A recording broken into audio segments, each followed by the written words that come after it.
Welcome back to another episode of Hey, Did You See This One? We're finishing off our questionable choice of theme this month, which was June Henson, which was a we have not afforded pizzas yet, but soon. We are doing June Henson, which were movies that were either directed by, written by, or worked on by the Jim Henson Company in terms of their puppet shop or their monster warehouse, creature shop. And this week we are finishing that month with the movie Labyrinth, a movie that came out on the year of our Lord 1987. No, that was just the year that I was born. Also the year I was born. Oh, we're the same age. Why is your birthday? facial hair so much thicker than mine? Because of the Greek. It's because of the Greeks. It's because of the Greeks. Okay. I'm born in May. You know that. We did my whole month in May, remember? Oh, yeah. So wait, what? So you're 36 right now? No. You said you're 86, right? 87. Oh, I thought you said 86. This movie came out in 86, didn't it? Yes. 87. Oh, 86? 86. Oh my God. Can't cancel the show. We can't get our facts together. We're not the same age. No, you're right. I'm looking at it right now. 86. It's 85, okay. 86, 87. I apologize. I was incorrect about the release date of this year, but not incorrect but about not the your year birthday. of my birth. Yeah. So I guess we'll hop right in. Quick synopsis. The movie is about a young girl who wishes her little brother was taken away by goblins, specifically a goblin king. And can I? What? You forgot we're 53 episodes into this show. Are you gonna? I know where you have to do our first introductions. I just want to give a little snippet of the story. Sorry. Yeah. Instead of going through like 45 minutes, it's just about a girl who wishes her little brother would be kidnapped by goblins, and she is transported to a magical labyrinth world where she has to solve the labyrinth in order to save him. And that is basically the story of this movie. And David Bowie shows up and is a pervert the whole time. You know what? He's actually not as pervy as I thought. No, me either, except for one part, but we'll get to it. It's mostly like we're all wondering, how did they let this man walk onto set with his whole penis out? And his giant package was in front of many young people. And it's so weird because it changes size apparently during the movie, according to my viewing. Yeah. I was like, it looks bigger now than it did before. Sometimes I think it depends on who was in the scene and how many drugs he'd done that day.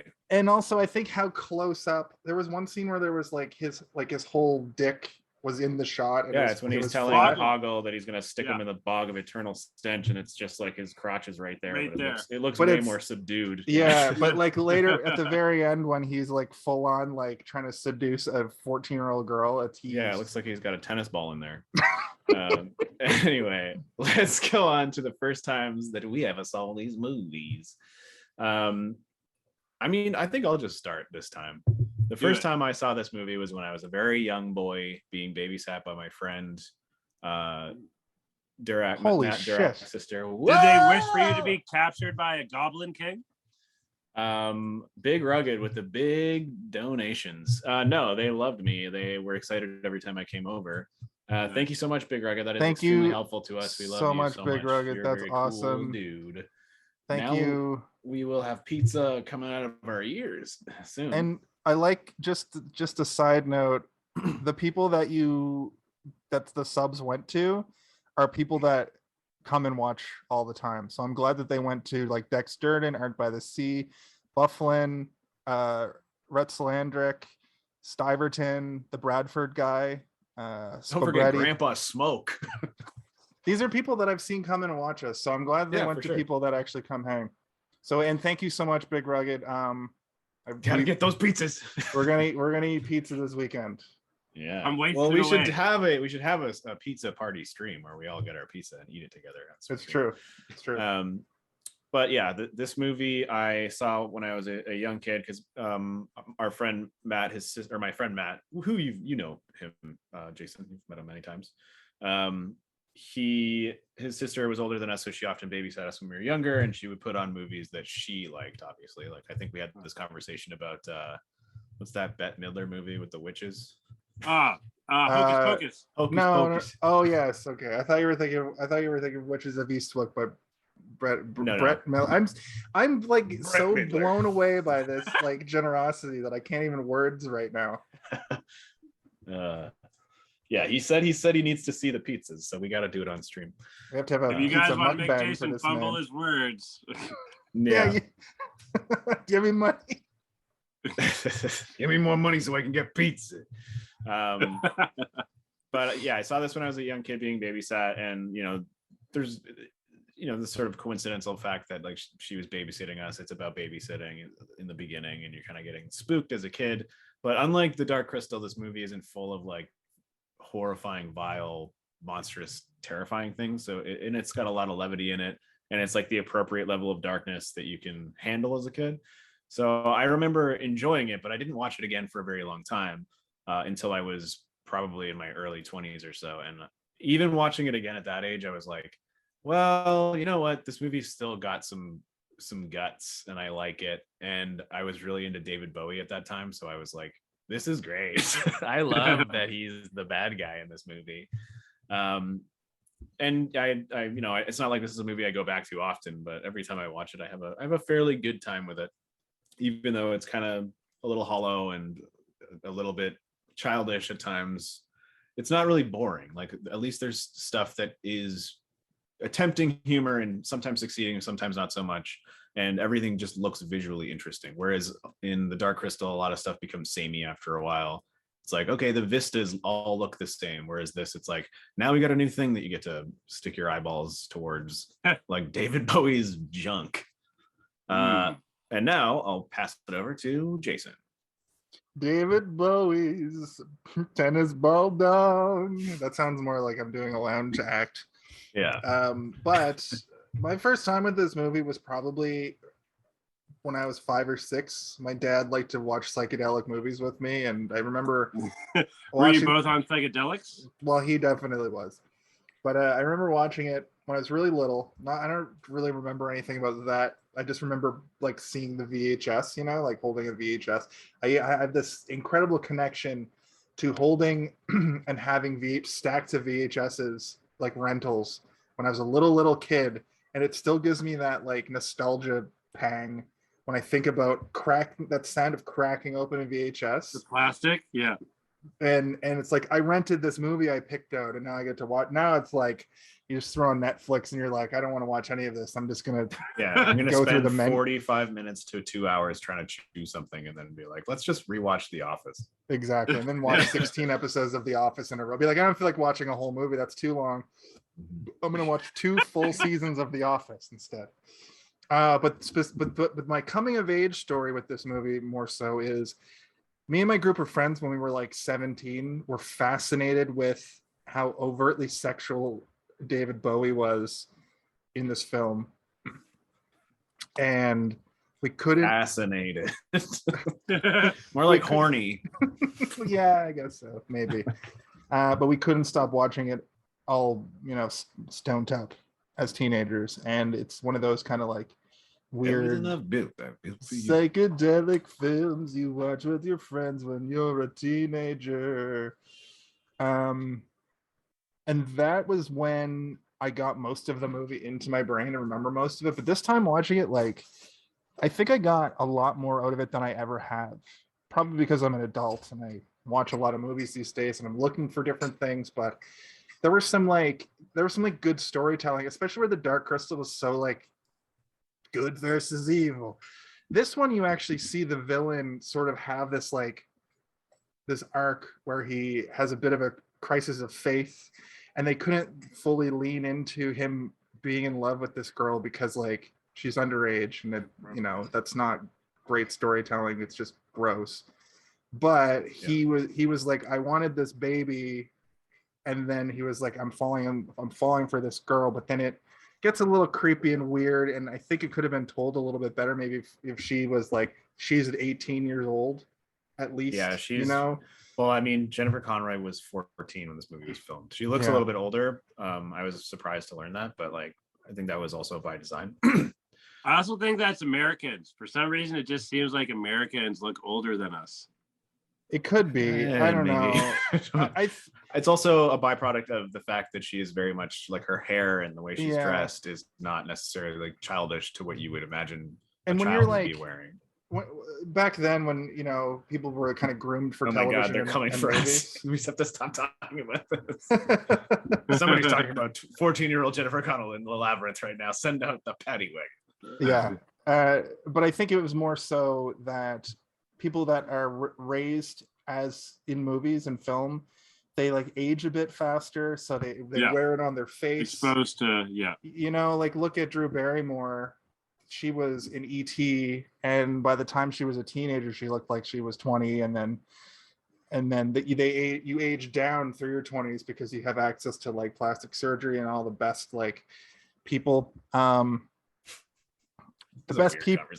This is a weird conversation. I kind of want to move on. Making me uncomfortable. Segue, Jason. I'm sorry. I'm also talking about my first interactions with this movie, and basically this time watching it, I really enjoyed it. I didn't give it like the highest rating. We'll get to the rating at the end, but Labyrinth is a great kids movie, and doesn't have as much terrifying imagery as Dark Crystal, and I remember it having way more, and I remember this movie being way grosser and weird. They also like they show you some gross imagery and then they subvert it a little bit with something funny right afterwards. Like every time you see something that's truly scary, right afterwards something kind of funny happens where you're like, oh, yeah, like cute. she falls down a horrible tunnel of hands and then falls into is that when she falls into the bog of stench? And the things that are shooting out the gas are like they sphincters. look like anuses. Yeah. Anyway, but then you hear a bunch of fart noises and you're like, haha, fart. Farts. Fart is funny. But yeah, sorry, Kaylin, I just started talking about the movie before you got to do your bit. No, not at all. I don't got a bit. This is my first time. This is my Really? first time watching. I find this very hard to believe that you don't have a bit. Let's go. I think he's doing a bit. I think not having a bit is the bit. Oh God. This is my first time, and so yes to everything you guys said. Excuse me.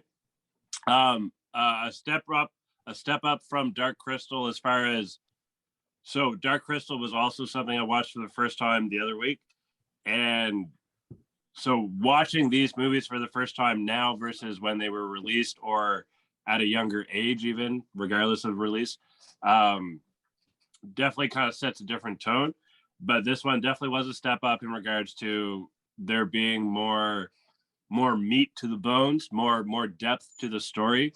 The production, the creatures, like, still on point.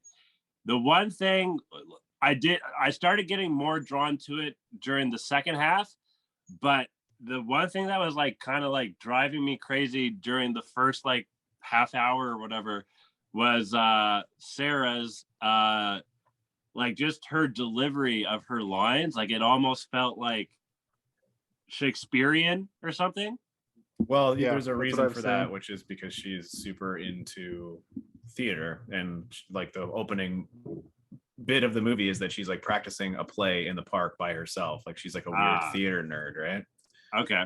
And she's I like have that super over theory. dramatic. Like everything she's doing is like to the next level of dramaticism. And then she's like, when she's freaking out in the maze, like really early on, she's like doing stuff that is you would consider extra these days. Yeah. And She's like I think she's like a horse girl, but for theater. Are you talking about that movie with what's her face from Community? Yeah, but that's different. That movie's fucked. I'm sorry, I'm not familiar with Horse Girl. Can you explain this to me? Horse girls are girls Steve, that are go super. watch Horse Girl. Well, but horse girls are kind of like those girls that like go riding Equestrians? and love horses so much that their whole personality is Oh, horses. okay. So like somebody who identifies very like their identity is something that they're into. So like there are people like that, like Star Wars people who are like, my only thing is Star Wars, or True. my only thing is Final Fantasy. Dragon Ball. I'm just kidding, Jason. Your only thing is not Final Fantasy. You're also wrestling. Hey, that's two things though. A lot of people don't have two things. That's I true. also like to watch television and movies, and also I'm sorry. I That like- was an unfair dig. I apologize. Big Rugged likes your background, Kaylin. You're welcome. Yeah, Thank you. it's a very awesome poster of the movie. I was tempted to pick that one myself, but I was like, I gotta go for what the movie's about, a big old labyrinth. Yeah, I like yours, actually. I like yours a lot. Do you I like feel mine? like I'm rating someone's dick on mine. Yeah, David Bowie's. His dick is all over this movie. Did you watch it? You can't go anywhere Did without you find the accidentally hidden seeing dick his throughout balls. the movie? What? That was a joke. Did you find the hidden faces throughout the movie? Well, there's one in my thing right here. Yeah. I thought some of them are very obvious, but a lot of them are kind of more. I interpreted that face as the Hall of Faces. That's like, go back. You don't want to go this way, but I didn't know there was like a trope. Oh yeah, this is David Bowie's face. There's a whole bunch of Bowie faces in the movie hidden. I think there's 7. I didn't find them all. I wasn't really looking. I was more trying to enjoy the movie and not be like, there's got to be one in this scene. Like the aliens. You got to do 2 Park. viewings at the very least. 2 viewings. Yeah, Kaylin watches the movie 16 times throughout the week, and then it just keep getting more and more every episode. So, Kaylin, your first viewing of this movie was recently. Then it was today. It was today. Well, nothing wrong with that, as long as you got some interesting things to say about it. So let's start hopping, if you will, through the labyrinth of the labyrinth and see where we can go from here.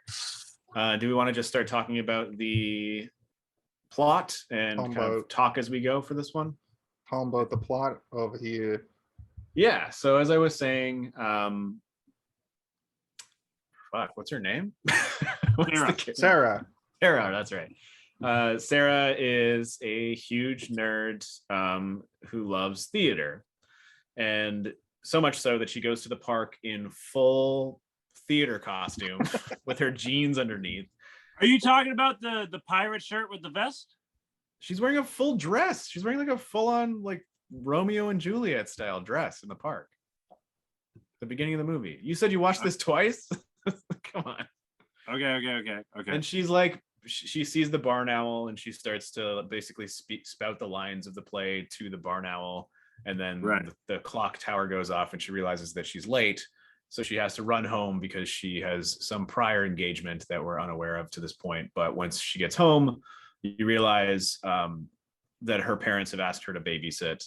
And it doesn't seem like she has much of a life, but she has sort of a typical argument with her mom or stepmom. I'm not sure. I'm assuming stepmom because stepmom, yeah. She says she treats me like a horrible stepmom from a fairy tale or whatever.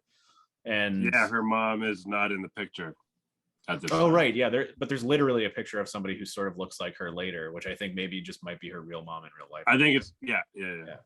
Oh yes, I was like, how did they get a picture of Jennifer Connelly from the future? This is some serious Photoshop. The other nice touch from those kind of bits are the guy, the Goblin King action figure that she has on her. Yeah, the whole room actually. Like if you're watching carefully, everything in the room gets referenced. Not everything, but a lot of the stuff in the room gets referenced in some way. She's got the Escher poster. She's got a stuffed animal that looks like Ludo.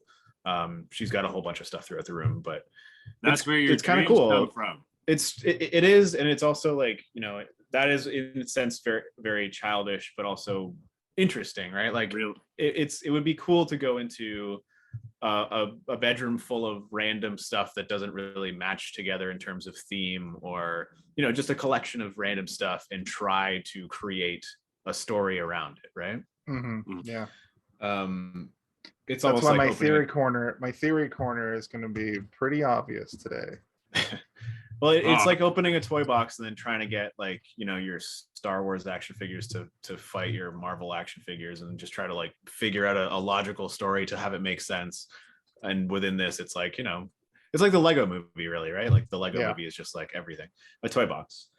Which that is one aspect of the movie that I really enjoy, is you see back into her room later in the movie, and then you really start to piece together that stuff, because it does like sort of a slow pan through her room, and you start to notice everything, being like, oh, these are all things from her room. This is cool. So she is distraught that she has to babysit without her mom asking her again. She hates it. She hates it so much. and It's she not hates fair. it's not fair, and she hates her brother. Her little She her hates little, that baby so fucking much yeah. that I she also, like- wishes a goblin king, a full village of a full world of goblins would come and steal the baby away. And then as soon as it happens, as soon as she manifests that into the universe, she's like, oh shit, what have I done? I gotta get that baby back. Yeah. Well, She's got to get her baby back. baby Yeah, there we go. I was wondering if that would happen.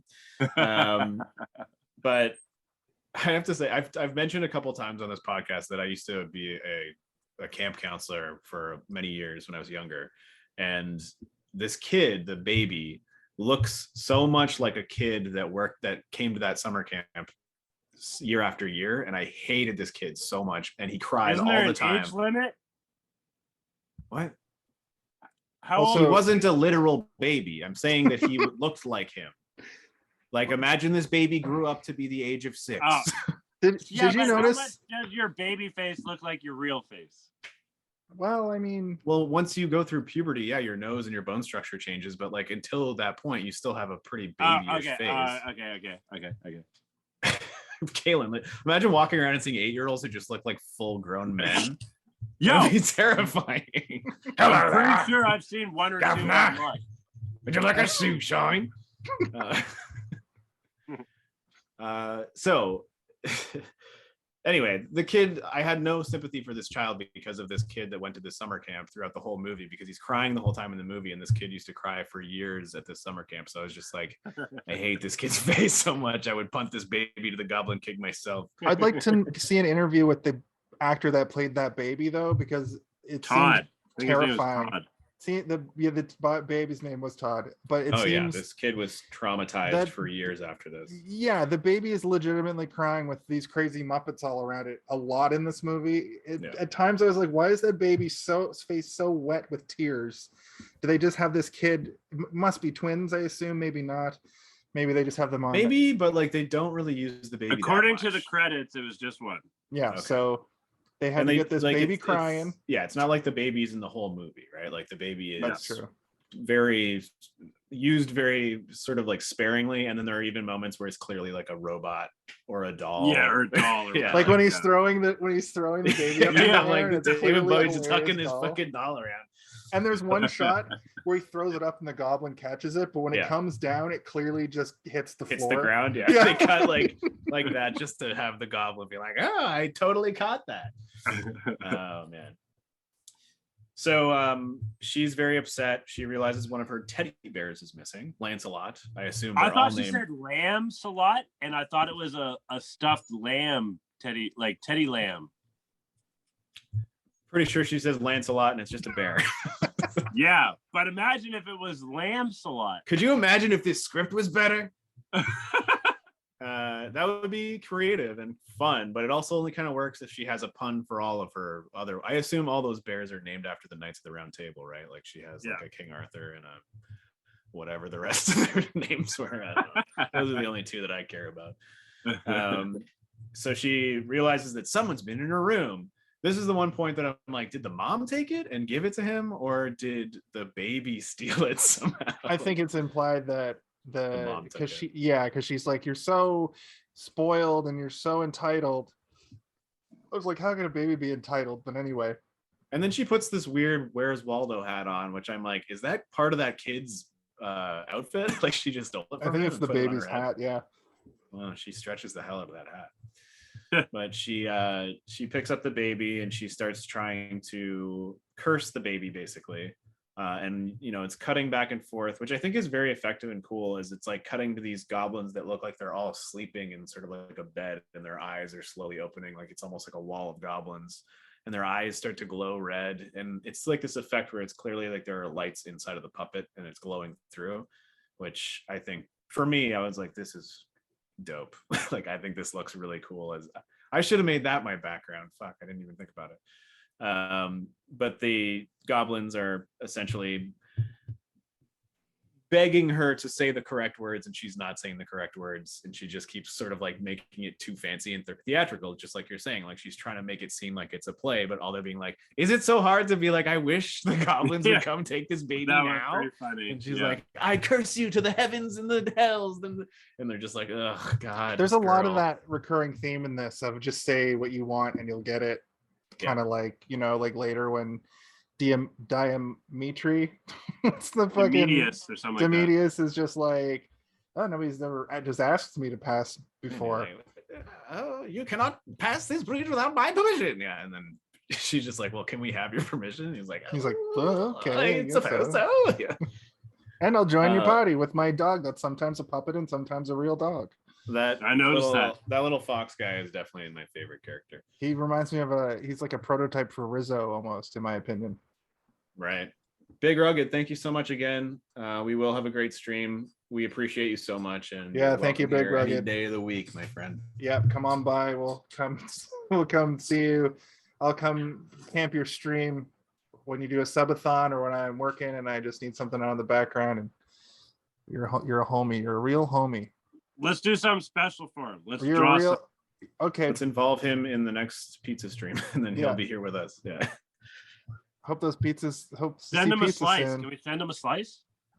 Yeah, give me your PO box, and I'll send you a dirty old slice of pizza. No, or what about a pizza pocket? Send him a pizza pocket. Then that way he can make it when he wants. Not better. They have to stay frozen, and yeah. What about a pizza pot? That's the same thing. Same thing. No, one of them's half moon, and the other one's fucking God, Kate. I think you know the difference, and you're just fucking with us now.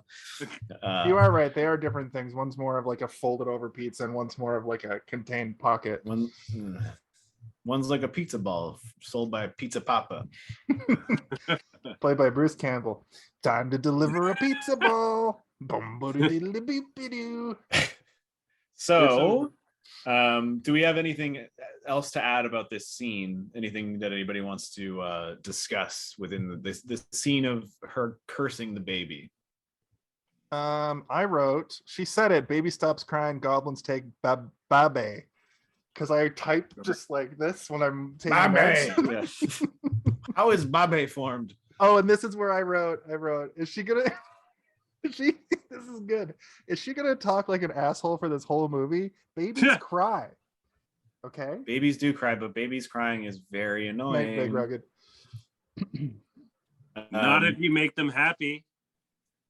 No, these babies literally cry because they have no other way of communicating. So they'll cry if they are tired. They'll cry if they shit themselves. They'll cry if they're hungry. They'll cry if they want you to give them a toy. They always will cry. There are psychologists who have actually like figured out what different cries could possibly mean, kind of like that Simpsons episode. I don't think it's as I am hungry. It's like Danny DeVito. I am hungry. Yeah. Pick me up. But they have a couple of baseline based on a bunch of, psychology. They have a few baseline cries that they've been able to figure out that this specifically means I'm hungry. This specifically means, I need stimulation. I went poo-poo. A stimulation. I pooped. There's I will say that this baby is crying almost every time that Jennifer Connelly is holding the baby, but anytime David Bowie is holding the baby is not crying. No, the baby's stoked. He has like some secret like fangirl moments. Like, baby being like, "It's David Bowie." Baby, why don't you stop singing? And you know what I want to do one day? I want to put an actual banana in the pocket of my pants. Okay, go on. And then I'll say, yes, that is a banana in my pants. But you're just walking around saying that when no one's actually asking you. Exactly. You're gonna steal a joke from It's Pat movie. Whoa, is that a thing? Yeah, they're like it's in everything. It's like is that a gun in your pocket or is that? But Rob Schneider is like, is that a banana? Because they're all trying to figure out if Pat's a man or a woman through the whole thing. And not Rob Schneider. Who's the Chris Kattan? No, the guy from the 80s who had a sex tape and then also was on Parks and Rec. Oh, Rob Lowe. Yeah, Rob Lowe. He's in it. He's like the love interest. He's like loves Pat, but still doesn't know But he's because like, it's very yeah, homophobic. It was a different time, right? But anyway, there's where he's like, "Is that a banana in your pocket, or you just have to see me?" And Pat's like, "Ooh," pulls out a banana, and everybody went mild. I never saw Pat, and I feel like at this point in the climate of today's day and age, I feel like Pat is probably a very problematic movie. It's it's probably very definitely problematic. it's almost definitely the most problematic SNL movie, and that's saying a lot. Swing, Let's move on. Conehead. That's they're saying, right? Hey, Stiverton's in the chat. They'll cry if they're a little bitch, and then you show a Referring picture of to a baby babies. crying. I told you, not as long as you keep them happy, they're fine. Just keep their pants I mean, unshitted. true. If you solve the mystery as to why the baby is crying, then yeah, you'll figure it out. But sometimes babies just cry. And I assume this baby instead of probably just cried for changing the years baby's afterwards. diaper, Sarah instead decides to wish that the whole Goblin universe would come to her universe and steal away the baby. And guess what? It works. What about when the parent? I think she was more afraid of what the parents would say because she was left at home alone with the baby. And then it turns into a crime. Then it turns into a mystery. Crime slash mystery. I think that at first she is more concerned about the fact, oh fuck, I just cursed this child to a goblin dimension. But then she, throughout the movie, does realize like, I do care for this baby. He's my brother. I should not have done this. Maybe one day we can look back on this whole thing and laugh. Theory corner. All of this happens just right there. Like right. I know it was pretty obvious that I was going to say this all happened in her imagination, but this all happened like right in that moment. Like, you know how you can just, you're walking down the street. I was thinking about this when I went out for my walk. I was walking down the street. I had like a flash of a thing in my head, kind of like a dream, where it's like you experience a whole dream in like a second. Yeah, technically. And I thought of a scenario, like I thought of a thing in my mind that only took me a couple seconds to think of, but it went by very fast, right? I think that this is all one just like thought that she had, and then when she snaps out of it, when she's like in that trash heap part, she like comes out of it for a second, and then she like breaks out of it, but because she's like, I'm still going through my imagination journey. Using your imagination. The good thing about these types of movies like Alice in Wonderland and Wizard of Oz and they are basically just a daydream, right? Like you are imagining something, you get knocked on the head, you go to sleep. Alice in Wonderland is an accidental drug overdose, and and Wizard of Oz is not a coma. Maybe the author, but not the actual okay story. But I mean, you could argue you can make the same claim about any movie where somebody is going to a fantasy world and they have to, out of our world. Except the Matrix actually happens to him. It's very clear. All right, great theory corner. This whole movie took place in 2 seconds. Yeah. And sometimes Stiverton just cries. So sometimes you gotta get out those emotions. Jason, did you hear when the title was said? Because I didn't make a note of when the title. I did because as soon as our boy Thundercock comes on the screen, I was like, he's going to say you have to go into the labyrinth, and it happened at 14 minutes and 30 seconds. Thank you. I was ready. I made this place for you. And it's the sexual awakening kingdom. You have exactly 13 hours to solve my labyrinth. Isn't that like a devil thing or something, like the 13th hour, like or something like isn't that like a superstitious thing, like the between midnight and 1 o'clock is like the devil's hour or something like that? The witching hour. The witching hour is at 3:33 a.m. That's the witching hour. Damn, I fucked up. It could be the devil times. That's the new canon. If you want to drink a mega pint, you have to drink it between 12 and 1 a.m. A mega pint. With your Bugatti strap-on on. Everybody strap on your strap-ons on. Bugatti? Was it? Bugatti. They don't make 13th floor. This is when the Goblin King himself arrives, when she goes back into the room and realizes that her brother is gone, and we get a really creepy moment where you see little shadows moving and puppets moving, and you're like, oh, there is something unsettling about the noises they're using because they sound babyish, but it's clearly like a grown man or woman. Like, and it's scary. Like, it is scary. And the way it's lit, like it's lit in a way that there are deep shadows within the room, but you can see every corner of the room. So every time she's not looking in the right direction, you'll see something move in the background very clearly. And there's no maybes, did I see a thing? It's like you're always certain you saw something, which is again pretty effective. And you know, like the puppetry in this movie is fucking amazing, man. Like throughout, you're constantly being impressed. I think the one part that kind of wavers a little bit is when the fluorescent puppets show up and they start ripping their hands off and shit. And it's only because of the optics, the green screen. Get to it. Yeah, the green screen in that part is horrible, but the idea I spawned a lot of.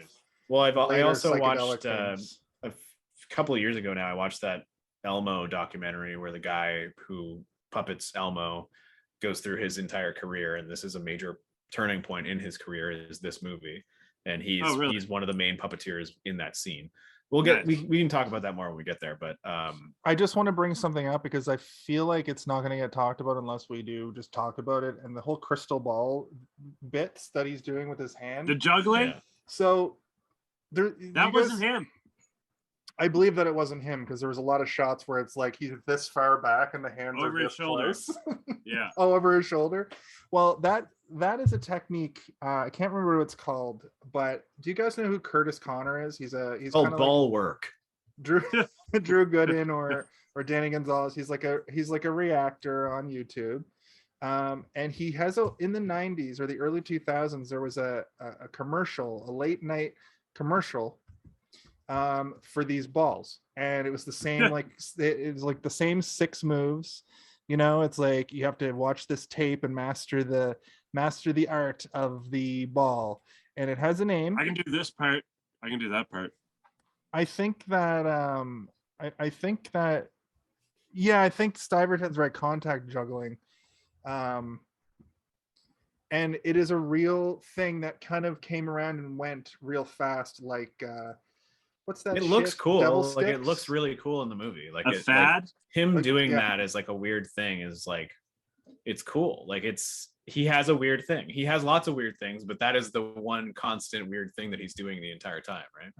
The cool thing about it is it's someone else doing it. So he, like David Bowie's there, and then the juggler guy has his arms like under his armpits or whatever, doing that juggling work or whatever, that maneuver work, and can't even see what he's doing. You know what I'm saying? Like he's doing it just out of sheer control. So like someone put their arms through his armpits, and like David Bowie showed up on a set. He's like, "Listen, I've tried to learn these balls, but I can't do it. I need someone else to do it for me." Are you sure about that? Like, because it looks like he's doing it. It looks like he's doing it at certain points. There's one part where he's sitting in a windowsill and he's like shifting the 3 of them around in his hand.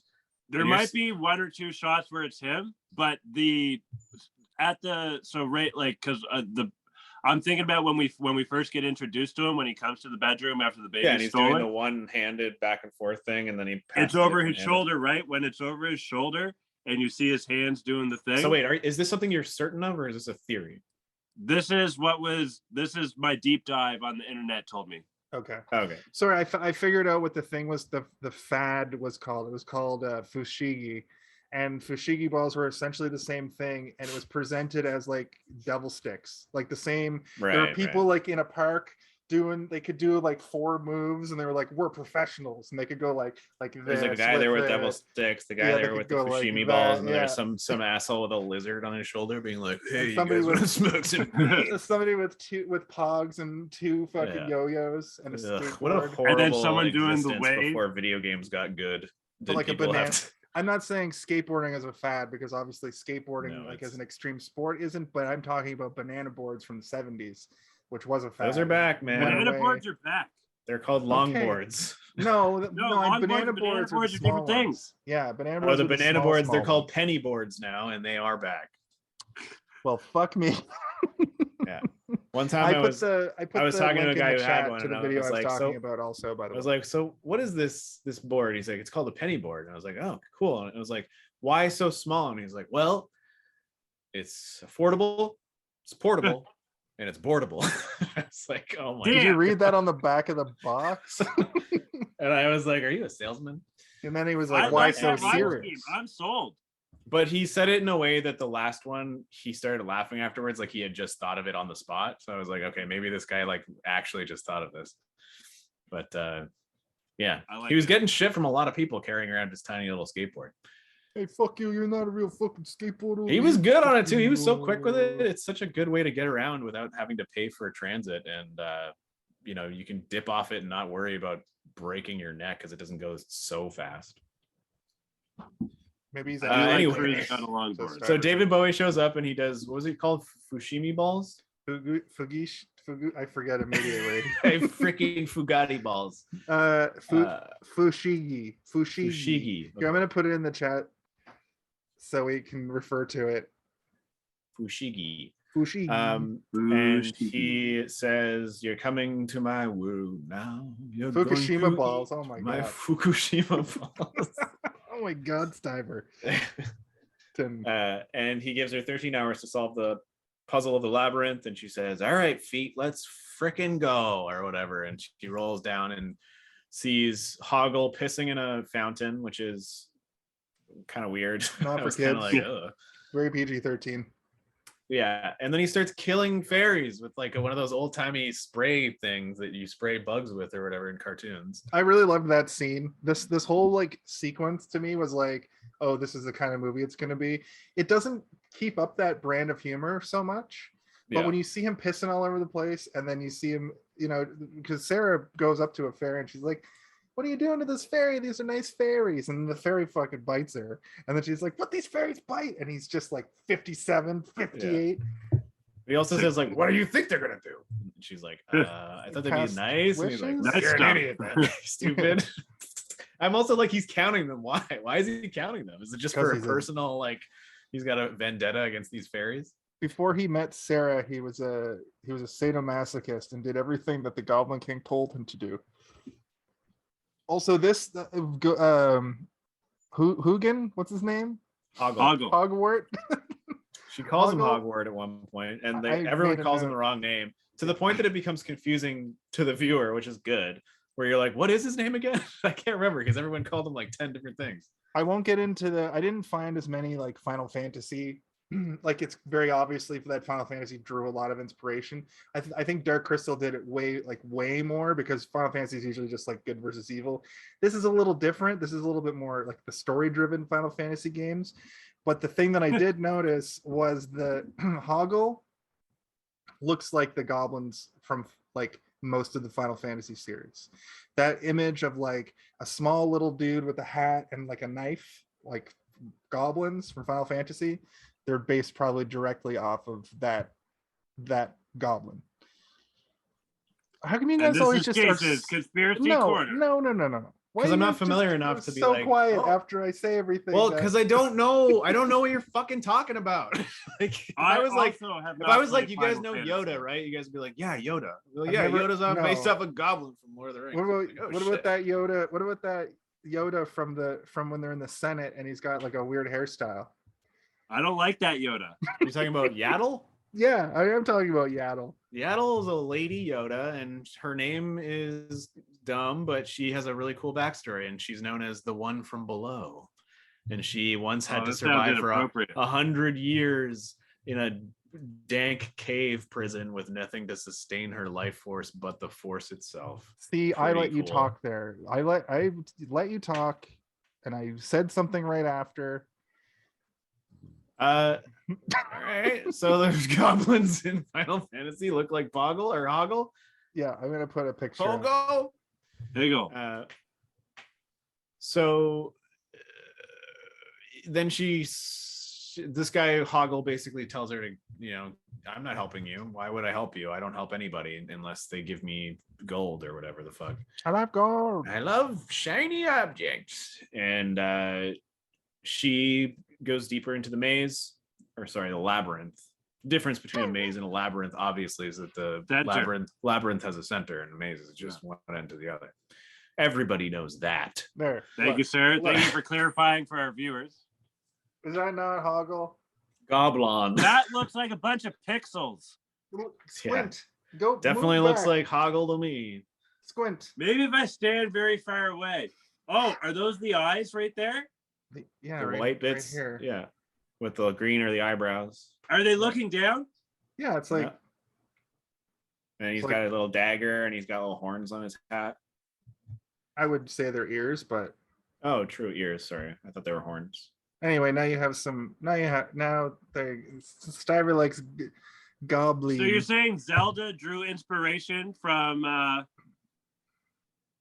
your hoggle back there? I think it's fair to say that anything that is very hard fantasy all draw off of the same sources at all times. And there are bits and pieces of Final Fantasy that definitely pull from high fantasy as well as science fiction, as well as cyberpunk, as well as steampunk. I went through it, and there's you forgot to fucking mention cyberpunk. God damn it! So there's like 4. I did say cyberpunk. No, you mentioned it, but my whole thing was like there's high sci-fi, which is like based off of like 60s pulp novels, and then there's like high fantasy, which is like Tolkien, and then there's like mid fantasy, not mid like the way we use mid now, but like medium fantasy, which draws from like a bunch of shit. And it's these kind of movies that are really weird mixed fantasies with goblins and actual magic, goblins and hobgoblins and bob-goblins and snob-goblins. That's the guy from Spider-Man, right?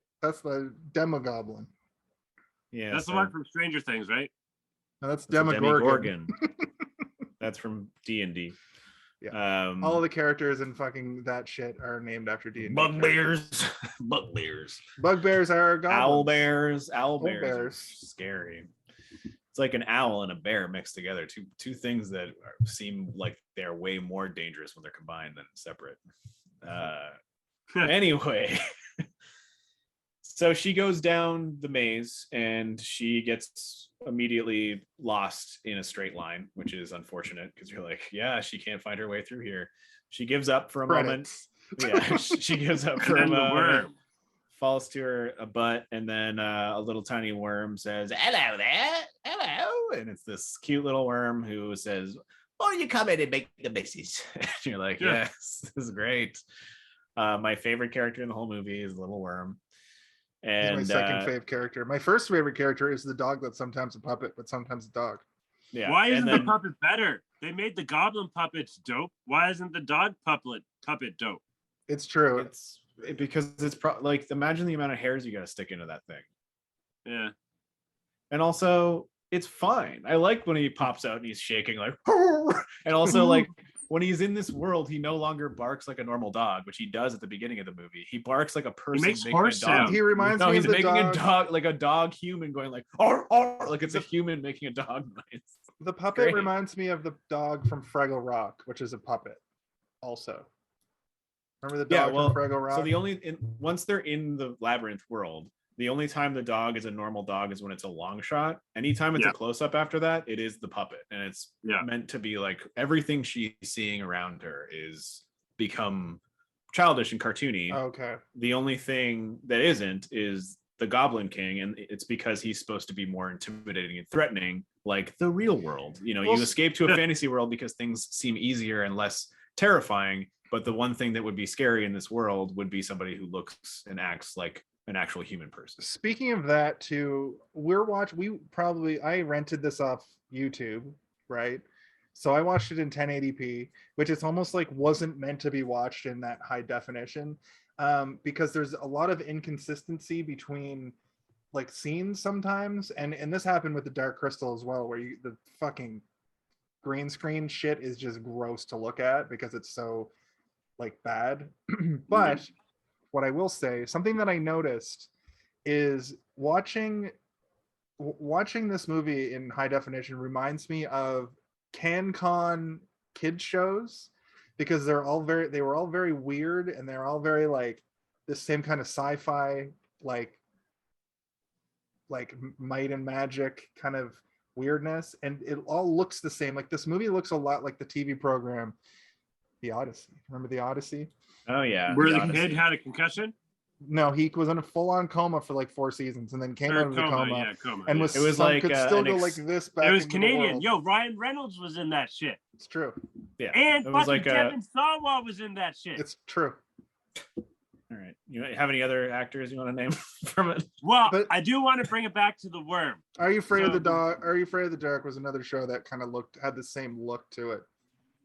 Well, yeah. Are You Afraid of the Dark was Vancouver. Goosebumps was Montreal and Toronto.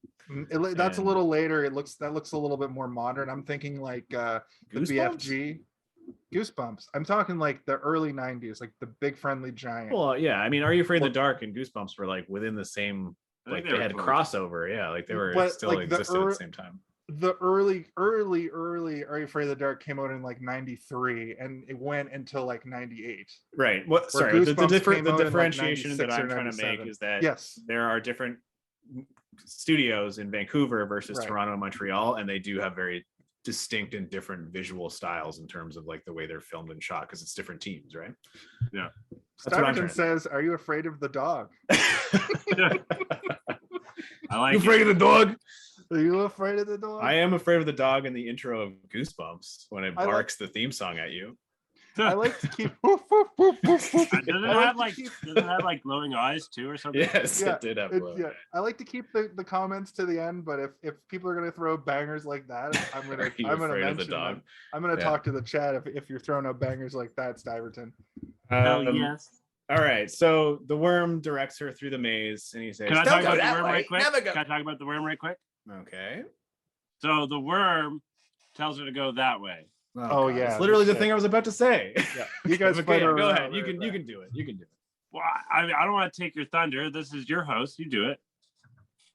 Maybe I'll No, add you on said to you it. needed to practice your British accent, so go ahead. It's your No, your I spotlight can't. now. No, I can't. You could have Yeah. been done by now. So basically, the wall tells him the worm tells him to go one way, and then I thought that Kalen was gonna have an interesting anecdote about like how the puppet of I the do have an worm was interesting made or anecdote. something, and he's like, "I'm just gonna say the thing you were about to say." No. Okay. Here it comes. Okay. Worm tells her to go one way. She goes that way. It's like, oh, you should have gone that way when it went straight to the castle or whatever, right? there's a little So, bit more like- dramatic irony than that, though. Yeah, In one it's drawn sense, out and it's very good and well done. right. But in one sense, he's directing her the wrong way. In one sense, but having gone the wrong way, she meets the people she meets. She becomes more prepared to deal with the castle when she gets there, as opposed to having gone there straight off the get-go. Yeah, So that's a good point. I like it that. kind of ties in with I think I talked about it with the last episode about like having to go through hardships to actually be ready. Yeah, for she something. learns like at least 5 or 6 lessons throughout this movie that she would not have learned had she gone straight to the castle. However, Yeah, if, she was Yeah. if she was a speed runner, she'd just do it again. She and go glitched left. through the wall. Yeah. Go Yeah. left. She'd know how to beat the final boss. Yeah. Well, Grab him by there's his crystal balls and smash there's them. there's a final mid boss that she would have to deal with. I don't know if she could do it without. So I kind of broke these characters into classic RPG archetypes, and she was the mage. Well, so She was did like the movie. She was the healer. She was the healer. The big dude, Lauren, Ludo. Ludo was the like tank, and then But he was also like he summoned rocks to help. That's like, true, He, but he had more sometimes- magic than anybody else. but it was because it was a roar. It wasn't like magical. It was like a roar. Although those rocks were You going made it backwards. rumble They were like sentient rocks. Remember, like when he's at the hung end, upside when they're down. chasing- When Yeah. he's hung upside down, little rocks roll to her foot That's true. so that she can throw them. Okay, so and you he's realize later that he's the one that's calling those rocks. but so he's that a she can- tank because he tanks Demetrius or whatever his name is. Demetios. Didymus or something like that. Didymus is the support character. He like casts the buffs. And comic relief, or most comic relief. that's the buff he's casting, is easing everybody for battle. And then Guggenheim is the DPS, because he actually does the actual combat most of the time. Who's Guggenheim? Yeah. Are you talking Giggler. about the Goblin Prince King? No, Gorgon. Hoggle? Hoggle. Guggenheim over here. And then the dog was named like Ambrosius or something. Yeah. Well, yeah, That Ambrosius. seemed like it meant something. Did it mean something? Well, Like ambrosia is ambrosia. like the fruit of the gods that when gifted to humans, they have like immortality for a little bit of time or whatever. And it's supposed to be like the most delicious thing you've ever had. Welcome back to Jason's Theory Corner, where I break down the theories that I have while watching a movie. And I would like to posit that Final Fantasy VII ripped off directly Didymus riding around on Ambrosius. Or something like that. Because there's a character named Kate Sith, and it's a Moogle being ridden around by a cat, and the cat talks, and the Moogle doesn't say anything. I don't listen, like when you say rip off, sometimes it kind of aggravates me a little bit because like they're not ripping anything off. They're taking an idea that is a cute and fun idea and paying homage or reusing it or recycling it, because it's not the first time an animal has ridden an animal and reinventing. Yeah. But specific, it's not a reinvention, and I don't mean rip off. It's just that's for dramatic effect. I know, but I don't like it. I don't like when you say it. It's hyperbole. You're adjacent. dramatically affecting him. What my point is I think that they took this idea because of how specifically similar it is. Right. Dog riding a dog, you mean, like in a cat riding a cat sort of thing? No, Moogle, like, it looks like a cat, right? Moogles kind of look like cats, but they're kind of like weird woodland creatures that don't exist in any realm. Literally being ridden around by a cat. Well, they kind of look more like a mouse, if you want to be specific about it. So what I'm trying to say is that you could say that Demetrius or whatever his name is kind of looks like a dog, but he also kind of looks like a fox, but he also looks like a weasel, but he also looks like he could be, yeah. Me and Danny were watching this and we were like, what is he? I was like, I don't know what he's supposed to be. Like a weasel fox. I thought he was a fox, and then he's like barking like a dog at one point. I'm like, there's more to it. You have the Moogle doesn't say anything in Final Fantasy, and the dog like only barks, doesn't speak any human language. And both of the top characters are wisecracking and like, hey, like Kate Sith talks like, what's up, guys? What's going on? I'm Kate Sith. What's this freaking guy over here? What's going on about? And I know that because of the way that I read his diet. There's no voice acting in Final Fantasy VII, but then they put out Advent Children, and in Advent Children, you hear his voice, and he actually talks like this, which is kind of what Didymus sounds. Maybe they don't worry, Ambrosius. I think we got him surrounded. They bugged your house, and they heard you doing that. And they're like, we got gold here. They ripped you off. I'm not taking credit. But yes, I was going to say this too. Did they get Hogwarts from that throwaway line from Labyrinth? I'm going to say hogs and Hogwarts are a thing that exist outside of the realm of this movie.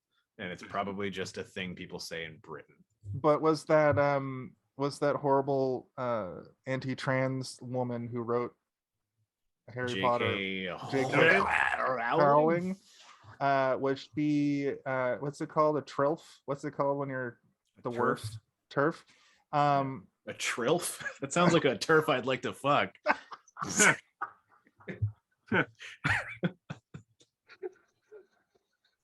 I revoke that. I'm gonna blacklist that. I'm gonna, it's redacted. I didn't say that. I think as far as jokes go, I'll take blame. Okay. Yeah, J.K. Rowling's J.K. Rowling's probably did steal it because she stole a lot of her ideas. Even like LaGuardia, the airport. I bet you she went to LaGuardia and she was like, Linguardium Leviosa. You mean LaGuardia? Yeah, LaGuardia Leviosa. That's where she came up with the spell for sure. She was writing the books. She was just is LaGuardia in New York? Yeah, she was just in New York, and she was like, you know what? Everything's being Leviosa here. Yeah. LaGuardia Leviosa. And she's like, well, I can make it better. Linguardia. And then she did, and then she. And now she's a billionaire who hates trans people for no reason. Seemingly no reason. She just doesn't like the idea. Actually, Stiverton does make a good point. Rowling just ripped off British people. Is she not British? She is British. She's very British. Sorry, Steve. I was thinking about this earlier, and what I mean to do is compare and contrast Final Fantasy to specific movies and specific tropes I see in movies. When I say ripped off, I don't actually mean rip off. I know what you mean. It's just like because people say rip off all the time, and they're like legitimately up in arms about it, and I'm like, no, stop. Here's what I'll say. I think Kate Sith from Final Fantasy VII is paying homage to Didymus and Ambrosius. Ambrosiatron 5000. Ambrosius. I'm Ambrosius. Yeah. I like Yeah, the little fox yeah. I like that the dog makes horse noises when it's appropriate. Yep, I did notice that. But you know, she then finds her way through the maze to a point where she comes across Ludo, I believe, at this point, right? Or close to it, and Ludo is strung up by his legs, being surrounded by a bunch of little goblin warrior guys. They all have numbers on their helmets, which makes them seem like they're supposed to be an elite unit, I suppose. And this is where you see Ludo's power at first, but you don't even really realize it because these rocks are rolling up to her feet, and you think, oh, the labyrinth is helping her. But later you discover that Ludo has the ability to conjure rocks to his aid when he needs them. Airbending. Well, it's not even that, because he later, the one guy says, you can call upon the rocks for aid, and then he says, rocks friend, or whatever. Oh my god. This guy literally just calls the rocks to his aid and they listen to him. And that's when you get the fart rocks that come out of the fart river or whatever. And that's why you should always be friends with everyone, because you never know how they can help you. Well, I mean, if they're yelling racial slurs, probably don't befriend them. Yeah, those are. Well, I mean, they can help you against other racial slurring people. No, they can't, because then you're just around two people this is yelling racial slurs. This is needing to stop this before it gets out of control here. Before this rock starts tumbling down so fast we can't stop it. If somebody walks up to you and stabs you, they've done nothing to help you, and they probably never will.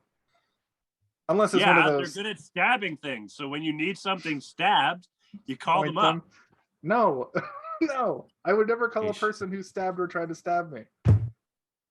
We've traumatized Steve. Steve's gone. He went through a situation that involved that. So my bad. It's content CW, TW, trigger warning, stabbing. Apologize. Is that actually what happened, or is he just getting a drink? Probably a little column A, a little column B. LaGuardia Leviosa. Who's looking at me? Who's looking at me?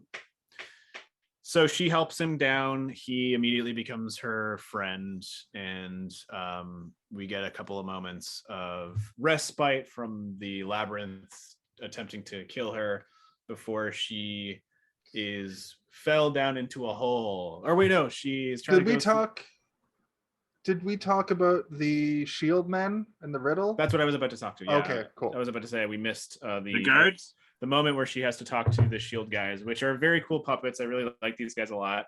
What are they doing behind that shield? Exactly. It begs the question, what's going on? What did you say? It kind of reminded me of playing cards, like where they have the top and the bottom. For sure. Yeah. I think that was probably the base concept idea. They're like, they want them to be playing cards where the head and the bottom talk, and like. But how do we make it weird? Yeah, how do we make it weirder? Like the foot just coming out and stuff is so gross and strange. And what's happening underneath? I hope. Well, you know what? I hope they're for Pride Month. I hope they're not wearing clothes. Yeah, and which one's the top, which one's the bottom? I guess it depends on like how they're arranged that day. Depending on the part of the cartwheel they're in. Yeah. You can't take anything for granted in this labyrinth. What does that mean? Yeah, what you could do you haven't is there more to that? Anyway, it's a classic labyrinth puzzle, which is one of these guys lies, one of them tells the truth. The answer to the puzzle, or the answer to the riddle, is you ask one of them what the other one would say, and whatever they say is the opposite of what the other person would say, and the truth of what they would say, so you know which door to go out. It's a very old puzzle. It's been around forever, but It's in a lot of stuff. It's Diverton, I've heard that riddle, yeah. I'm Before glad this you movie. asked. In Final Fantasy IX, there are two jesters who look very similar to these characters, probably paying homage, not ripping off. Ripping? They're ripping again? And in Chrono Trigger, there are actual shields who do like a state change where the head and arms change, and it kind of reminded me of this as well. I think that the two jesters in Final Fantasy IX are directly paying homage to this because they do speak. They don't like give you riddles, but they speak in riddle. They speak in riddle. You know I think what I mean? Not to like get bogged down in the language we use and stuff. I think that one of the reasons that I do get annoyed when people say ripping off all the time is because, like, I watched the Doctor Strange movie recently, and there's that cool fight at the end with the music notes. Yeah. I've literally done that in D&D before, where people are pulling musical notes off, and I thought it was like such a cool, unique idea. And like, I could go into that movie and be like, damn it, I thought of that. But then I was like, I was happy that they were doing it, because I was like, that I had someone else thinks like me. I had such a clear idea of this thing that I wanted to do. I did it, and then a movie did it, and it was super duper cool to me. That's an example of the collective unconscious sort of, though. I know, but what I'm trying to say is, if I had done that after the movie had come out, even if I hadn't seen it, somebody would say that I ripped it off. Did you get this from Doctor Strange? Yeah, exactly. Where it's like, no, I came up with it myself, and it just so happens that somebody else also thought of that idea. It's not like the most unique idea ever to come to page. My only MCU character that I like is Doctor Strange, and I've only seen Doctor Strange Part 1, and I've only seen Doctor Strange Part 2, and I have no fucking clue what's going on. Are you from Brooklyn? I love this character you've developed here. You're like, now if you'll excuse me, I'm gonna eat this box of cannoli. Fucking phenomenal. Fucking phenomenal. Oh, hey, look, it's Dex Durden saying exactly what you're saying, Steve. So he's ripping you off tonight. Yeah, no, Dex is completely accurate there. It's like anytime you see something that has been done in The Simpsons, it's like, of course The Simpsons did it. It's been around for 32 fucking years. Simpsons did it. Simpsons did it. I'd like to point to a song as well. This happens in music a lot. There's like 4 songs ever. And the Bare Naked Ladies song, It's All Been Done, is basically about that as well. Right. And I mean, it's that's why I get kind of irked with the phrase ripping off, because I feel like sometimes you can come to a conclusion that doesn't necessarily have to have been ripped off. It's just like you also came to the natural conclusion of whatever it is you're trying to come to, and it can still be good and it can still be nice. And as long as it feels fresh, you're not ripping it off. You're just making something out of something else, and I'll tell you what I'll do going forward. I never meant to say ripping off, as I said. I'm going to specifically try and say paying homage. Okay. That's classified. Listen, unless it's Quentin Tarantino again, and he ripped off those. I was just trying to explain what it is about it that irks me, and I think I successfully explained that to you guys. You did. You don't classified ripped me off though. And the fact that I've already explained it, there's no way classified ripped you off. It's impossible. Okay, anyway, let's move on. I had the idea for the O Canada song before him. Did you say it out loud to him, and then he was, because that happened to me with Brian McQuarrie from Picnic Face. I said a sketch to him, and then the sketch happened on the Picnic Face TV show. So which one? It was stupid. I said I had this. I was talking to him on New Year's, and it might be like a collective, like not collective unconscious, but it might have been an unconscious thing. But I was like, I have this dumb idea for a sketch that is just the person just saying to the left, and they to the left like forever, like they just keep going and going. And then they did an interstitial on an episode. To the left. And then the movie Us was made, and they made that line all the way to the left to the edge of the continent. So they ripped off your idea. No, Jordan Peele is a thief. I thought it was a Hands Across America thing. Yeah, no, I was just making a really great joke.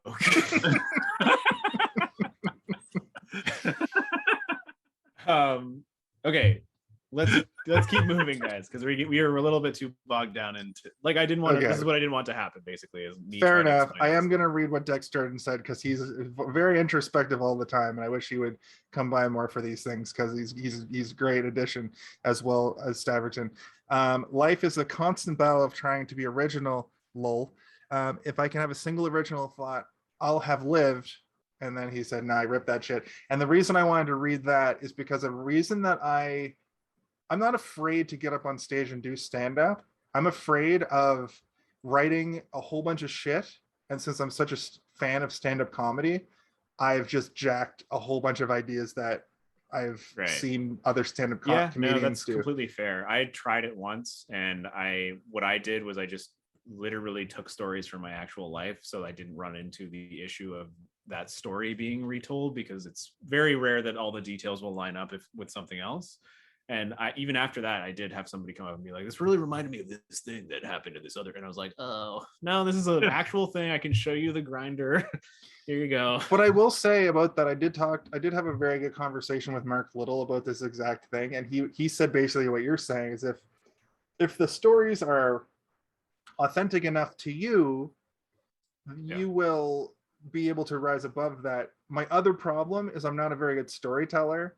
So even if I was able to come up with a bunch of funny shit to say, you've seen me try to recite jokes. I can talk and talk and talk for forever, but if I try to like say a thing that I've seen, my brain just shuts down. Right. Just, you know what I mean? So yeah, no, that's I part of know it. exactly what you mean. Oh, thanks. No, yeah, I've seen your brain shut down all the time. Many times. So many times. No, I know, and sorry, what I meant to say is I know what you mean, because I've had the same problems before. I think that like storytelling it's really hard, and to do it appropriately, or to like have the idea of what you want to convey to somebody and do that successfully is extremely difficult. And I think that me saying this is now bringing me back to this movie, which is an extremely interesting compiling of ideas that don't necessarily make an extremely cohesive story, but each chunk of it is interesting enough that you kind of are interested about what's happening within each scene, which is almost as successful as telling a narrative that goes from beginning to end, that is compelling the entire way through. If you can hold someone's attention for each scene, then you've got them the entire time, because as soon as they lose interest with that scene and it's over, you find a new way to gain their interest. And that was something that I think this movie does very well. And when she falls into that hole and all those hands are grabbing her as she's falling, it's probably the most like weird, gross, uncomfortable part of the movie where I'm like, ugh, imagine falling down. It wasn't as inappropriate as I thought it was going to be. I think it's horribly inappropriate, but what I'm saying is imagine like not necessarily the visuals of it, but like imagining that. Imagine falling down a tunnel of hands grabbing you, the whole, like every inch of it is just a new hand touching you and grabbing you and then holding you for a minute, and then a bunch of hands being like, "Hello there, what the hell are you doing in a hole?" I did like the faces they were making. That was really, really cool. I was of two minds for this whole scene. I was like, this is a creepy, like it's objectively creepy because she's 14. I don't think that it's objectively creepy. I think it is creepy. Well, it's objectively creepy. Well, it being creepy is it being objectively creepy. But my point is it was creepy to write that into a movie. Where there's already this weird David Bowie sex pervert pursuing a 14-year-old. And we keep saying that, but he doesn't really do anything sexual. Oh, he does. The entire time. The very end, his very the final end, it gets shit. a little, it gets a little bit too like. Anyway, my point is this scene is saved by the puppetry, the hand puppetry. And I don't like if they didn't touch her, if she landed, if the hands weren't touching her on the way down and she landed on like a ledge and then they were coming up and be like, "Hey Sarah, how you doing today?"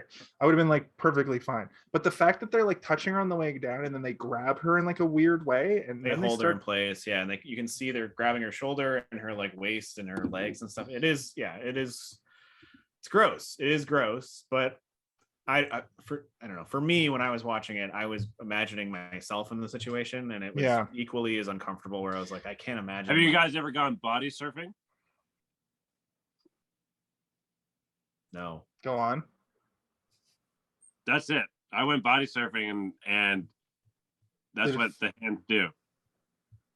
Oh, sorry, but I thought you meant body surfing like wakeboarding with like a little bodyboard.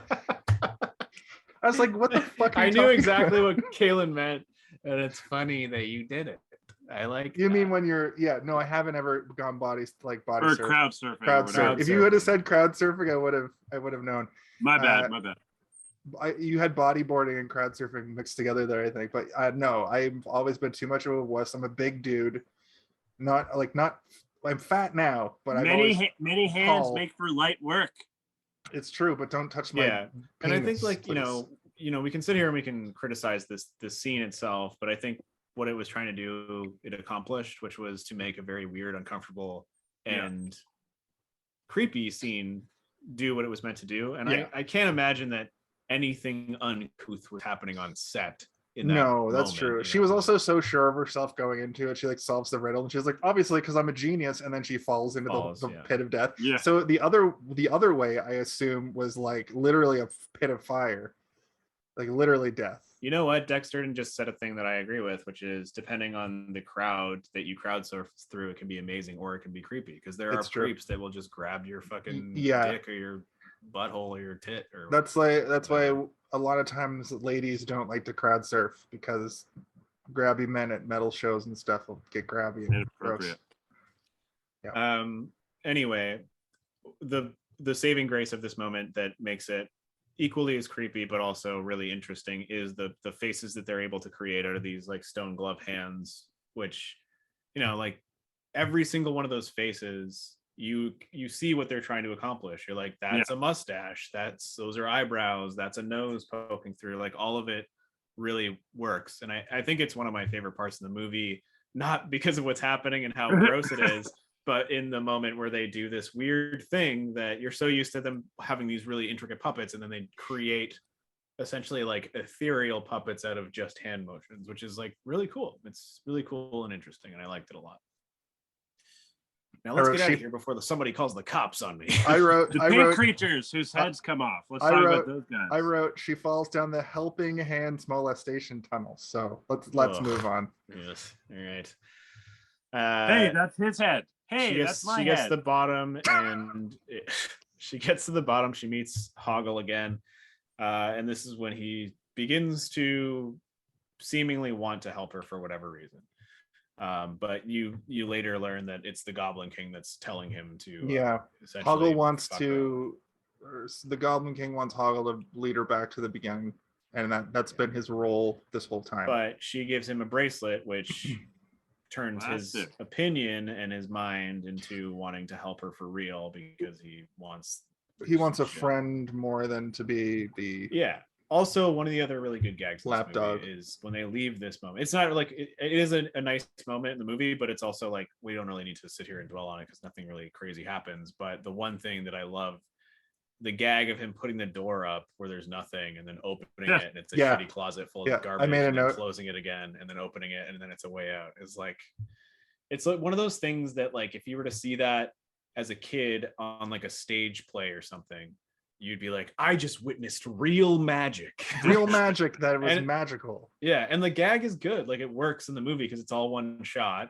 And you can, if you think about it logically, you can figure out how they did it, but it's like cool. It's still cool, and it makes you kind of buy into the world of that like shitty sort of like set-based theater you may have gone to when you were a kid, where you saw like, The Wizard of Oz or Never-Ending Story, the play, or some shit like that, and like they would do things like that really kind of sold you in the moment. And I like that kind of stuff, and it's one of the reasons the movie is successful to me, is like, I maybe not be into this scene, but then they do something like that and I'm like, oh, I wish I was a kid again. Yeah. To have my mind blown by something like that. But Steve, the problem is what you've told us about your childhood in these kinds of movies. Like I think you would have been freaked and spooked by this. Okay, so like I was really freaked out and spooked by a lot of stuff when I was a kid, but stuff like this that is inherently creepy but is also designed for children didn't scare me, and I was like super sold on all of it. Like, okay, when The Nightmare Before Christmas came out, I saw it in theaters, I got it on VHS, and I was like, Yes, this is the best fucking movie. And then I would like show it to my cousins and they would all run out of the room. And I was like, why are you guys so scared of this movie? And there's like a child on the screen holding a severed head. And I'm like, I don't understand why this is scary to you guys. When the bad guy dies towards the end, he just like shoots like fluff everywhere. Like Bugs. He's made of bugs. He's made of bugs. Mr. Yeah, Oogie so- Boogie. Yeah, it is like it is a weird thing where like scary things that were considered scary, like if somebody hyped up a scary movie to me, I would be very scared of it. But something like this, I would watch it, and though it is very creepy visually, I would be super into everything that was happening. It wouldn't scare me because I was so into everything. And I will say I was a weird kid, guys. On that very, note, very weird kid. I've said before, like gore in video games has never affected me, but it took me until my like mid-20s to be able to handle television gore in The Walking Dead, and that's what desensitized me. And now nothing's off nothing's off the table. But when I was a kid, I was like you. These kinds of none of this freaked me out. The first Ninja Turtles movie is not a kids movie, and it has really shocking violence in it. The Shredder falls off a building and then gets graphically eaten by a trash compactor in a garbage truck, and then Casey Jones just like whoops. Like, I'm gonna murder this guy. And then 10 seconds later, Splinter makes a dumb joke and then says, he does not make a joke, he makes a funny. He makes a funny. Yeah. And then he says, I made a funny. And the juxtaposition between those two things is incredible. And I feel like this movie falls into that Big Trouble in Little China, Ninja Turtles 1 and 2, Ghostbusters 1 and 2. It falls into that like fantasy, almost horror like realm for kids. Yeah, I almost wish that like I had a different sort of like introduction to a lot of movies that I now really like. Like if I had seen Big Trouble from Little China or in Little China when I was younger and nobody had been like, this is a scary movie to me. Like my mom would have told me that movie was scary because it's too sexual or something, you know, like she would have been like, no, you can't watch this, it's too scary. And then I would be scared of it because my mom told me it was scary, kind of thing. Yeah. Whereas she would let me watch something like this because it's not technically scary, though there are scary imagery. She wouldn't think that it would be too scary for me. But in my case, I watched RoboCop when I was 7 and it just fucked me up. Like my mom would 100% tell me that RoboCop is scary, even though it's not scary, but there's like some super scary imagery in it. Some really gross, weird shit in it that wasn't even that weird or gross for the 80s. Yeah. And watching it now, it's laughable. It's comedic in how bad it is, but it's still the ideas they get into your head, man. They get in there and they burrow and they expand. Yeah, they expand. Yeah, but sometimes they expand your mind as well. They might expand into fears, but they also might make you more creative, which is important. Creativity is important, guys. Important influencer. So he leads her out of the cave, and this is where they go into a darkened tunnel where they meet once again the Goblin King, and he's dressed up almost like a weird plague doctor, and he goes, "What's going on here? Oh, nothing, nothing." And he's like, well, it's me, I'm back, and I'm even sexier than before. It's my new sexy clothes that I've changed out of and back into. And he basically chases her off and says like, "Oh, what are you doing? If you think that you can just fuck me around, I'm going to dip you toes to tip in the bog of eternal stench." And he's like, "Oh God, no! I don't want to go there. I hate the smell of stink." And then we got a great thing that I think the Ninja Turtles pay homage to. The front of the cleaner looks exactly like those drillers from Ninja Turtles, the cartoon. Yeah. Also, but then this is my second favorite gag in the movie, is when this drill is coming down the tunnel for sure. And then they get out of the way, but then it's also tense the way it's filmed. Like he throws the ball at first and it like goes down, and it's a really good effect where it like blinks and then all the lights come on and it's coming at them. And they are bashing on it, it's coming down, it is tense, it's a good tense moment, even though nothing bad is going to happen. You're like, how are they going to get out of this one? And they knock down the wall, and as it passes, it's like being operated by a bunch of little fucking people and like full on goblins. Yeah, it's great. That is my second favorite moment in the whole movie is when it passes, because you're like, what is it going to be on the other side? And it's just like, it's like this thin and like a bunch of people like pulling levers and working like giant bike pedals. Yeah. So good. Sorry, I didn't mean to cut you off, Jameson. I just got really excited because it's my favorite. No, you said Gag. the whole thing that I was gonna say. That's all. It's all good, man. And then they go out onto the area where, oh god, Is it the junkyard? Is it the No, junkyard? no. It's like No, it's the a junkyard's after terrace. They walk out into a terrace, and it's got an old man who seems to be like a Right. beggar, and he's Yeah. got a bird. He's got a bird hat on. Oh, and that right. bird hat, I think, might be in the Legend of Zelda: The Minish Cap for the Game Boy Advance.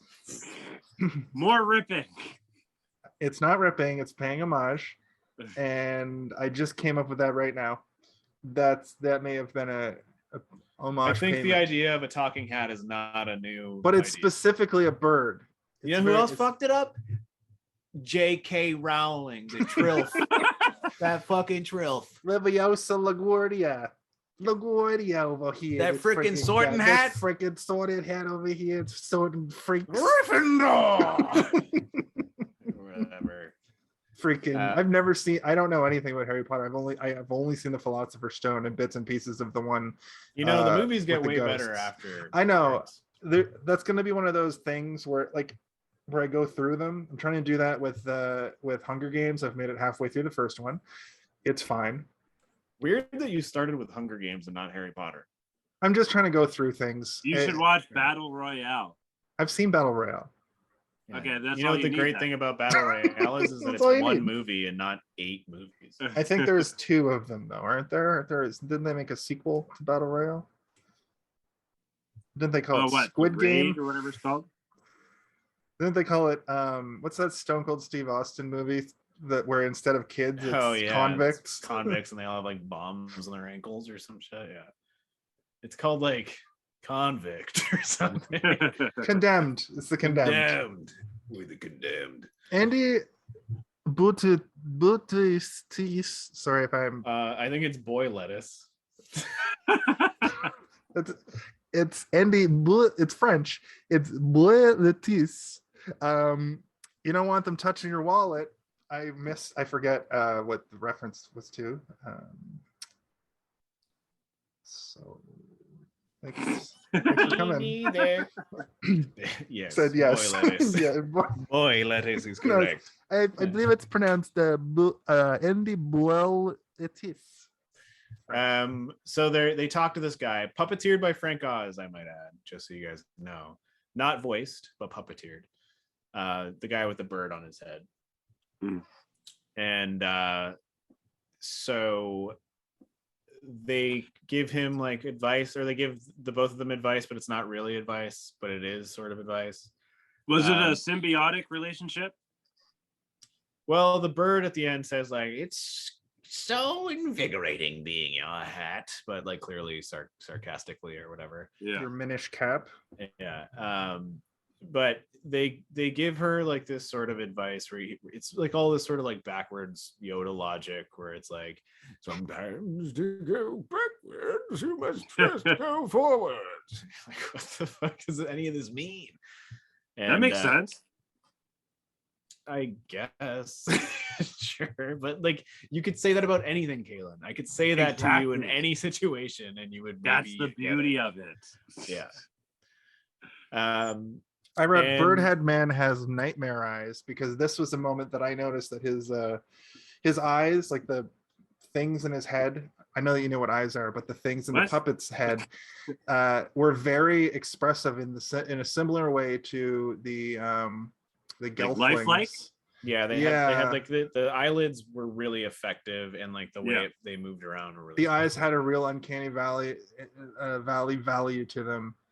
That was a lot like the Gelfling. There was some character in Dark Crystal last week that I can't remember who it is now. I think it was just the Gelflings in general, but they were more Deadeye. It was something, but it just had that like not glowing like the goblins at the beginning. No, like glassy or whatever. But really like glassy. Yeah, they look like marbles. Well, almost. they're probably made of glass.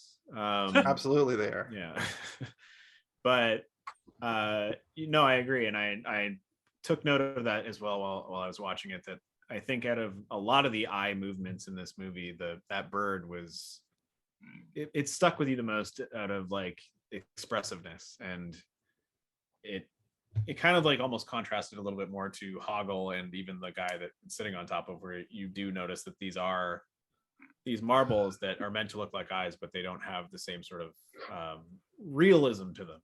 You said uncanny valley, and I agree with that, where it's like the closer you get to something real, the more unnerving it is. And that bird, I think, probably had the most unnerving eyes of most of the puppets in the movie.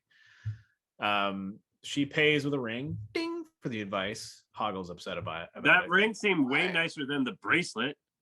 I'm pretty sure it's all just shitty, like It's just shitty, like 14-year-old 25 cent, yeah. those 25-cent machine jewelry things. Exactly. Yeah. Or that store Claire's in the mall that just sells like crappy, silver bullshit. The kind of silver that'll turn your finger green. Yeah. I think it's all that, because in the 80s, I don't know if you know this, she literally had, like, when you look at her room, she has a bunch of 80s shit in there too. Like she has a Cats poster, for instance, and she was definitely the kind of girl that was like, I want to go to whatever the mall store that sold that shit was and get like all kinds of cool jewelry. I had cousins that I have had cousins that loved that Claire's jewelry. I mean, I went to Claire's a couple times. I was a real fucking gay kid, so I bought some weird shit. Like what? I'd buy like a necklace that was like too tight, but it was made of metal. Choker. Or I'd buy like a bracelet that was like studded, but pink, like pink fake leather, but studded. A couple rings. I got some dope head wraps from the dollar store the other day.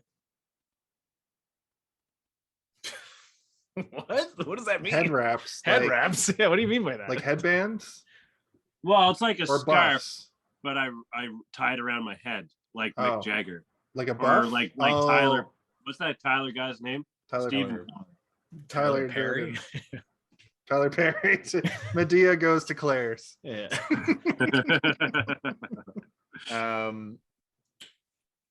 And then Ludo falls down a hole.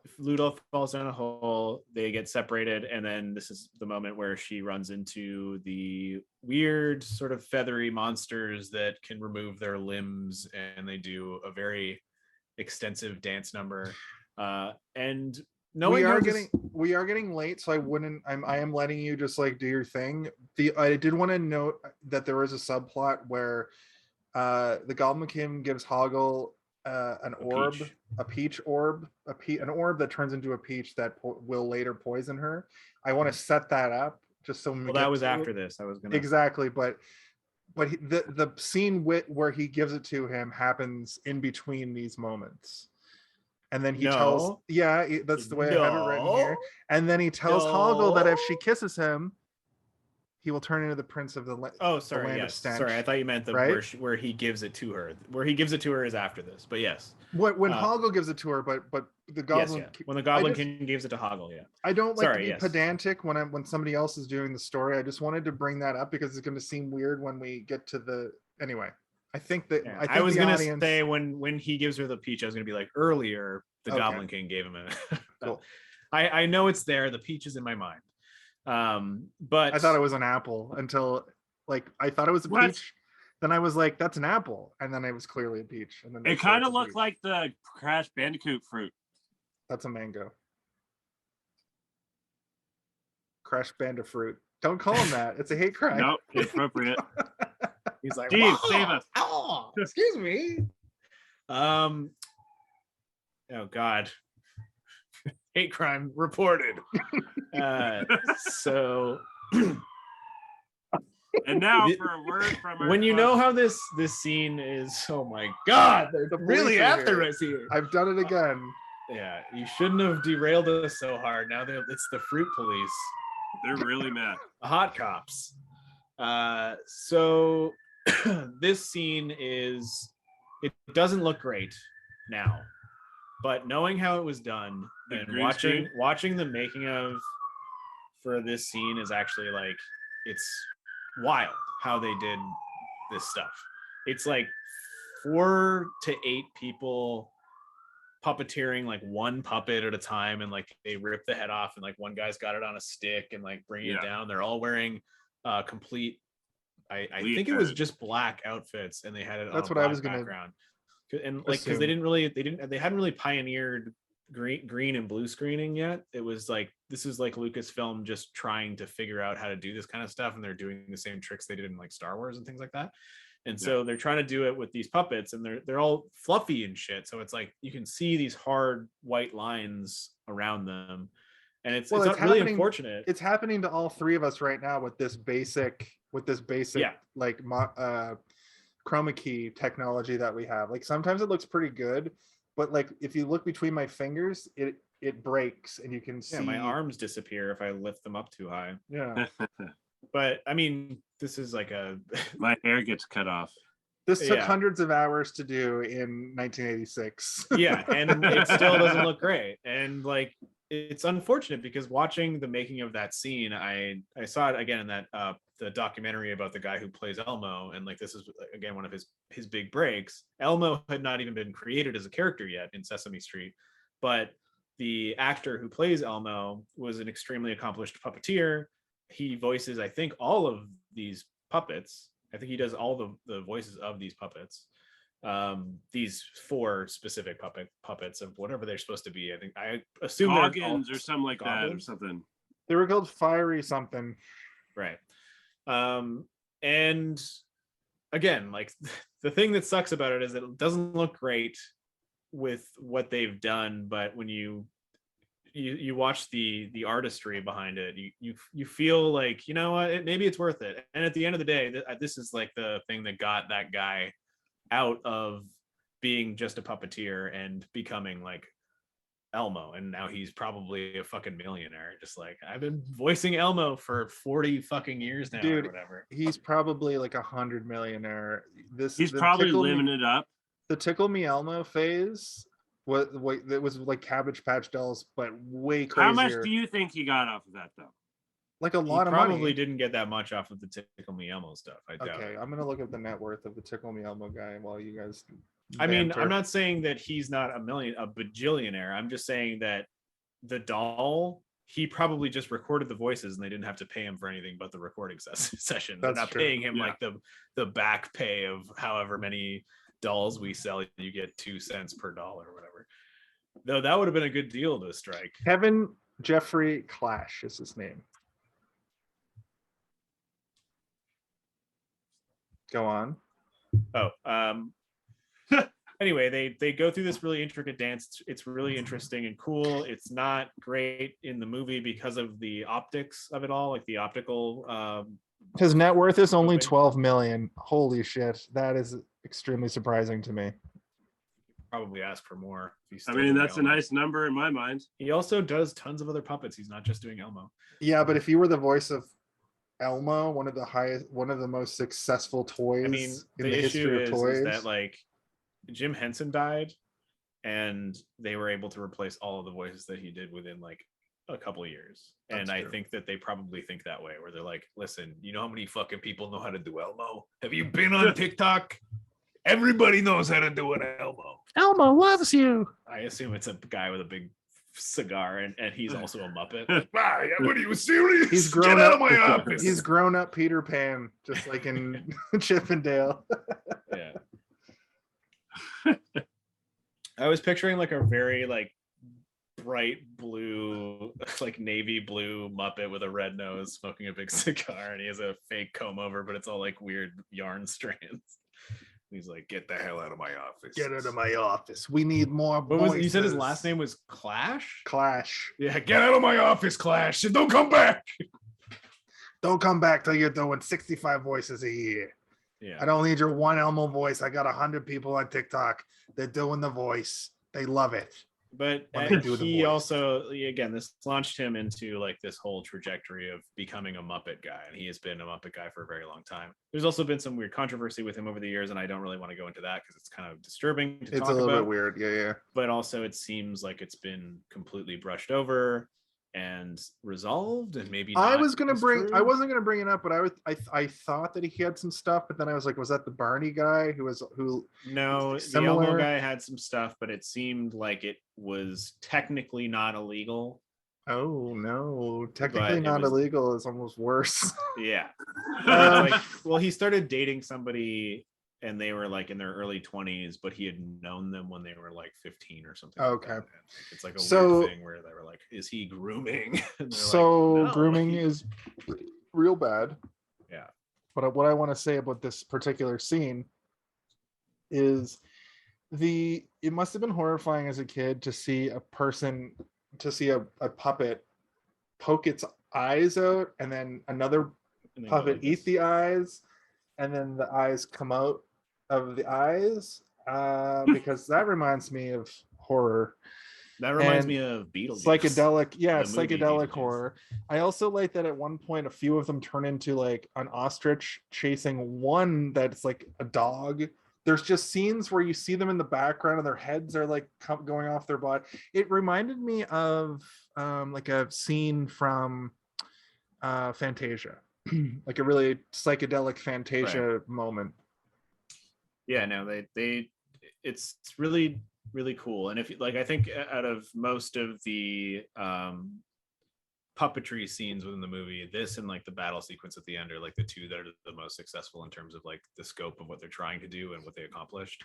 Though I knock this one down a few marks just based on the fact that they had to do it in like an optical stage where it's like, we will figure this out later. And like, even whatever, Sarah is like on the stage and like she's also not really there, and it's like they could have maybe figured this out a little bit better, but who knows? I don't know. We'd have to go back and really watch the making of, but Kalen was hitting bongs, wasn't he? It's interesting to watch when you see it without any of the optics there, and it's just like the people puppeteering. It's really cool. So let's move on. They escaped FYI, that scenario. Yeah, FYI, it's now 11. I am aware of the time. Okay. This is when she kisses him for rescuing. They slip down a little slide and they get stinked over into the bog of eternal stench or whatever. And he says, "You shouldn't have kissed me," because the Goblin King was threatening to turn him into the Prince of Eternal Stink or whatever. Obviously, buttholes is what I wrote, and then I noticed that I was watching with the subtitles on, and the subtitle in capital letters came up that says "Bog making farting noises." Yeah. Which, but you read it, but you're like, but making farting noises. But that did the whole idea. But it turns out you had speak to text on your phone and you were just actually farting, and you're like, oh gosh. The whole concept of everybody being afraid to be sent to basically hell, but it's just a really stinky bog. I don't know if you've ever been to like a swamp or a bog. They just stink. They just smell like. Oh, I have. I don't know if I've ever brought this up on this podcast before, but I was a camp counselor for several years. And there was a few bogs that we would have to walk through. And they just smell like. Smelled like life. They smell even worse if you break the surface of them and you like hit this sludge beneath. It comes up and you're just like, ah. It's like a sludge. It's kind of like sludge, but it's also like sulfury. It's where new life is being created. You're right, Kaylin. Life stinks. Stinky life. Life stinks, and then you die and become stinky again. All right, Jason, you continue the story. I have to go pee really quickly. Okay, then they fall down a thing onto Ludo, and the gang is all back together. The bog That stench, seemed weird to me. Like Ludo just showed up out of nowhere. well, he felt like he like fell down a hole earlier or something, and he probably fell down to the same place. That's how I interpreted that. And then that's when I wrote the bog of stench probably just smells like a regular bog. And then I wrote a weird fox guy confronts them and starts whapping them up with a cane, and Ludo straight fights him. And so at they kind of have a battle. Hogwarts. Hoggle just runs past him. He's like, fuck this, and runs past him over the bridge. And then Ludo like battles him while Sarah stands back. And basically Ludo chases him into a tree and bests him. And Dynamis is like, you win, buddy, but I still can't let you pass. And that's when Sarah says, could you give us permission to pass? Could you give us permission to pass? And he was like, okay. But then this is something that I figured out. He didn't know why he was protecting, like he was protecting people from crossing the bridge because it was weak. He didn't know what he was doing because this is a mystical realm. He was probably just like put there by some sort of Goblin King. Yeah. And he was just put there to do a task. And he didn't know what he was doing. He just knew that he couldn't let people pass. But the reason is because she walks over it and it immediately breaks. And then luckily Ludo, summons a rock that rolls down into the water. She lands on it. And then he summons more that come up from underneath. All the while. Yeah. And I really like that when they walk across the rocks, it like farts with their footsteps, which is very funny to me. And then when the dog runs across it, it's like it gets super fast fart noises. And that's when Didymus joins the party. Didymus and Ambrosius join the party. I think this is like which is one her of the dog, right? Yes, it's her dog. Yeah. Is it? Was her dog named Ambrosius in the real world? No, her dog was named something else. I didn't even pick up on a dog in the real world. Oh, yeah, dog at the very beginning. Yeah, and he gets all wet, and he did have a stay name. In the garage. It was something fantasy based, but it was definitely not Ambrosius. It was like something like fucking, I don't know, like Gandalf or some shit. Bogtron. She says like, what about Samsonite? All right. Or something. Talk about the next scene is the first kind of creepy moment. Is that the junkyard? No. No. It's the masquerade. Oh, right. Oh. The masquerade. This is the weirdest part because it's like it's a weird not, eyes wide shut. It's still the not creepy part. Still not the creepy part, in my opinion. Well, I know what you're gonna say is the creepy part, but I have like a weird diffusing thing to that, I think. But maybe I should just not, because it's like, ugh, it's gonna make me seem weird. Well, it's like the whole thing is in her imagination, right? Like that's what this story is, right? Like that's why I think you can logically get around it, but like at the same time you don't need to, because it's adults making a story about a child. That's true. Like in a coming of age tale, don't take this the wrong way, but in a coming of age tale, it does make sense that a young girl who's having a sexual awakening is sort of fantasizing about her ideal suitor. And you don't even really need to call it a sexual awakening, more as like a vision of what they want to come to them soon. Like you don't have to like add sexuality to it, because this movie doesn't really have a ton of sexuality other than David Bowie's except dick for the for the tennis ball dick that the man has in his fucking tights. Which I always forget about until I watch it. I'm like, oh yeah, I forgot his dick is just massive. Like he's like a ballerina man or whatever. That's what happens when you wear tight pants. It's true. It's definitely what happens when I wear tight pants. It's definitely what happens. It's a problem. It's a problem.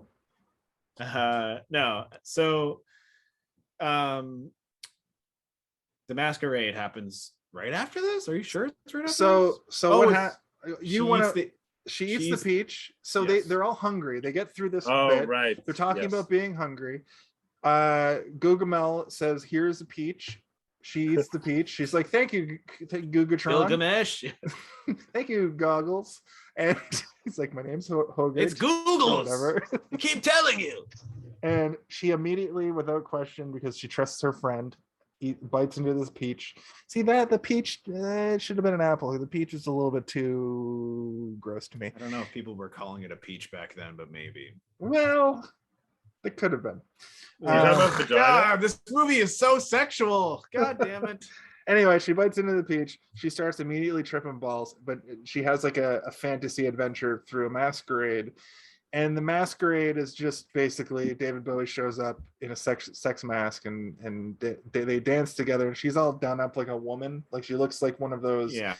Um, Victorian era or whatever it is. No, but she looks, when you see like Honey Boo Boo. Like a Victorian secret magazine. What's it called? A glamour, not glamour, but what's it called when they make little girls do the talent or pageant. She looks all like pageant makeup, and like her hair is blown out, like a child pageant, and it's so weird. It's so uncomfortable. And he's like, "Come into my arms," and sings like a nice song to her. Love you, babe. I'm in love with you. Are you in love with me? Yeah, I'm in love with you. And you're like, ugh. And that goes on for 5 minutes. It goes on for way too long, and like everything becomes way more. But this is the thing I like about it. I don't think that the writers of this movie intended the whole back and forth. I think she was coming of age and like learning not to like just get seduced by gross older men, because she's like, wait a second, this is fucking gross. And she picks up a chair and smashes the fantasy. Like she smashes the fourth wall. This isn't what I wanted. Yeah. Well, because this is probably what she imagined at some point, right? And then it became too weird. And so like, this is what I was trying to say earlier, is like everything in the world is super cartoony. It's very childish, except for David Bowie. And then in this scene, every single person is a real person. Yeah. And so like when I was watching it, I was like, okay, so she is living through childhood still, right? Like the puppets are representing her childhood, and David Bowie is almost like a trajectory of adulthood.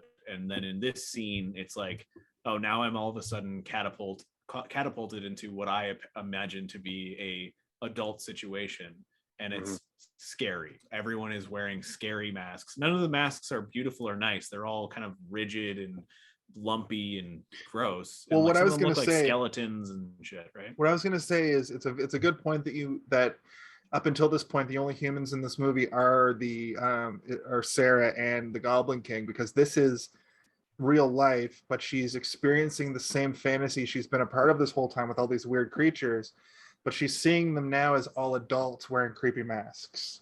So it's still same a kind lot of of the vibe. Masks look like almost like renditions of the goblins or weird puppets. Yeah. So it is interesting that you brought that up, because I didn't realize that was sort of the metaphor that was happening. But that's the beautiful thing about metaphors in movies, is they're not always clear, and sometimes you just gotta talk it out with your buddies. Hey Kaylin, what's a metaphor? It's when you say something fucking that is like another thing. So yeah, it's sort of. Well, yes, that's true, but like, let me it's try like the this representation of an idea without actually explaining the idea. Hey Steve, what's a metaphor? It's like the Did I fail the bit? Oh my god! Well, you both failed the bit. I think Steve did a bit back to me.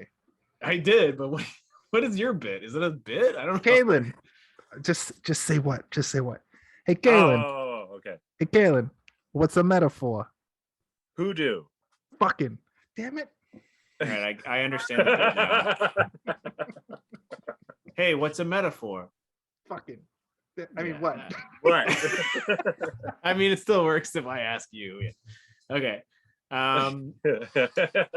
So that's a joke I wrote. That's a Jason original. Just like, why can't I move my hand? Here we go. But what's a meta then? Like, what? Jason, is this a Jason original? Me and my girlfriend were 96 saying we got nothing accomplished. Is that one of yours? I used to say 96ing all the time, but I that might be a. It's just like rubbing your butt on the back of someone's head. Yeah, it's butt to butt. It's not butt to butt. It's like butt to the back of the other person's head. Butt to head. Yeah. I'm flossing my wife's butt with my hair, and we got nowhere with that. To go back to our stand-up comedian thing, like I'm good. Like I can make a couple friends laugh in this context, because I can rip off jokes, and I can make, like, you just do non sequiturs. It's when I get on stage that I have to like relate to an audience. The closest I was ever able to do it was to be be an announcer, and even then, it was hard to connect with the audience. I'd make a joke, and everybody would be like, "We want They to were see probably high. wrestling." I did a speech at a wedding last year, and I fucking rocked the house. It was great. My opening line roared. It was like a I wish wave I was of there. laughter. I was like, "Yes, give me strength for the rest of the speech." Anyway, so we should continue on because we're getting real late into this. We We're not even near luckily the- we only have a couple scenes left. That's true. We're- Let's go right to the end of the gross masquerade scene, which I think we all have now understood as the moment where she realizes that adulthood is actually quite scary and she shouldn't be rushing into it. Yep. Which I did want to mention this earlier. The reason that they cast her as she was literally 14 when this movie was made, and he cast her because he wanted somebody who was right in that in-between moment of like being a child and being a teenager without it being sort of like infected by either, or like one was more strong than the other, and it was like meant to show a very strong contrast. And I think the scene is like sort of that. It's like that is the big one where it's like, here look, all the childish shit is gone, and it's all the adult stuff that you want and the adult stuff that you imagine to be romanticized, which is like costumes and people dancing, and it's just scary to you now. Which adulthood is scary, you know. At that time, adulthood was maybe exciting for some people but scary for others, and I think it's a very good metaphor. Fucking. And I and I think that she then woke up with a half-eaten peach in her hand, and she was like, "What the fuck?" And It this was is my doused with next LSD from favorite her moment. English teacher, who was David Bowie. And nope. This is the best, Too far. next best scene in the movie to me is when all these weird junk people are like, "Ew." Like Literally, they were called. I wrote Trash Lady, and they were literally in the subtitles called Junk Lady. So Oh, so I was right and you were yeah, wrong. I was I right. wrote hoarding lady. I said junk people, but you know, because like, one of Hoarding- them looks like an old man who's like, Hoarding Lady is a good one too. yeah. But I had forgotten about this scene, and I was like, oh, I really like the look of this junk lady who has like all this shit on her. And when she's like, well, why don't you come inside and just, you know, relax inside of here for a bit? And I was like, oh my God. She reminds She me of is the laughing crones- way too hard, and I would be terrified of her. She reminds me of the crones from like The Witcher. Like they remind me of like old school witches. But Yeah. it's with another layer of like they are also live in a trash. Well, you know, mountain. you also see stuff like the Never-Ending Story where you have characters like this, but they are good. You know, like they're like a good version of this. But the fact that she has a giant mountain of garbage on her back, immediately you're like, this lady's not right. Something's wrong here. We have a lot of And, those in Toronto, actually. Yeah, a lot of junk ladies just. Yeah. Excuse me, It's different kind of can junk. you buy me a coffee? And you're like, no. No. Can I get a still Game want you Boy to touch me.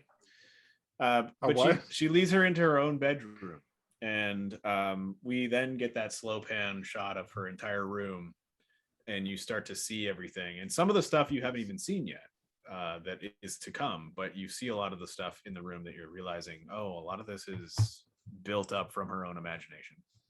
Yeah. And I had forgotten about this, and you know, she fake falls asleep. She gets up and she thinks it's a dream. She opens the door and the trash woman is there again. She's like, yeah, let's go back inside. You need to sit down at your vanity and look at all this cool shit you got. And she starts to like Tempting her slowly- with possessions. well, she's and piling it on her material back. things. Like she's Yeah. literally piling it on her. And I actually got a bit anxious while watching it because I was like, holy fuck, they're gonna turn her into one of them, and she's gonna turn into a gross puppet person, being like, ugh. It That is made me good. question the things that I buy. It So made you're me like ugh. reflect on You just myself. have like CDs and like Dragon Ball Z figures like on your back, like, oh shit. Honestly, like it's kind of a fight between me and my wife where I want to turn my living room into an action figure toy store, and she's like, I don't want my house to look like a toy store, but if I had a room that was my room, it would have the biggest TV I could afford in the middle, like mounted to the wall, and then every space, every inch around the TV, all the walls would have action figures and posters, and just like I would Your man cave. but I would regress into like the things I couldn't have when I was 12. Like that's where my brain would go, because when I was 12 I was very poor, and I could buy like one action figure every couple months, every 6 months, save up all my chore money. Right. And I might be able to get a couple action figures a year, or maybe one video game a year as well. And the video game thing is fine because video games are basically free in 2022.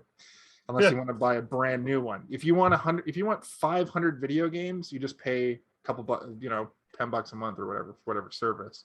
Are we we're all describing what our junk pile would be right now on our back? Yeah, my junk pile would be specifically wrestling action figures, because they make so fucking many of them. Like where they're like the legs, they're the rubber ones. You walk and they're like rubbery and they're moving while you walk. Oh, God. You can like stretch them back and then they go. You know the ones where you could hit them together and they're just like rubbery toys? Yeah, LJN figures. Yeah, I know exactly what you're talking about. They're like 12 inches or 10 inches or something. They're 12 inches. I mean the Mattel WWE 6-inch guys. How many inches did you get inside of you?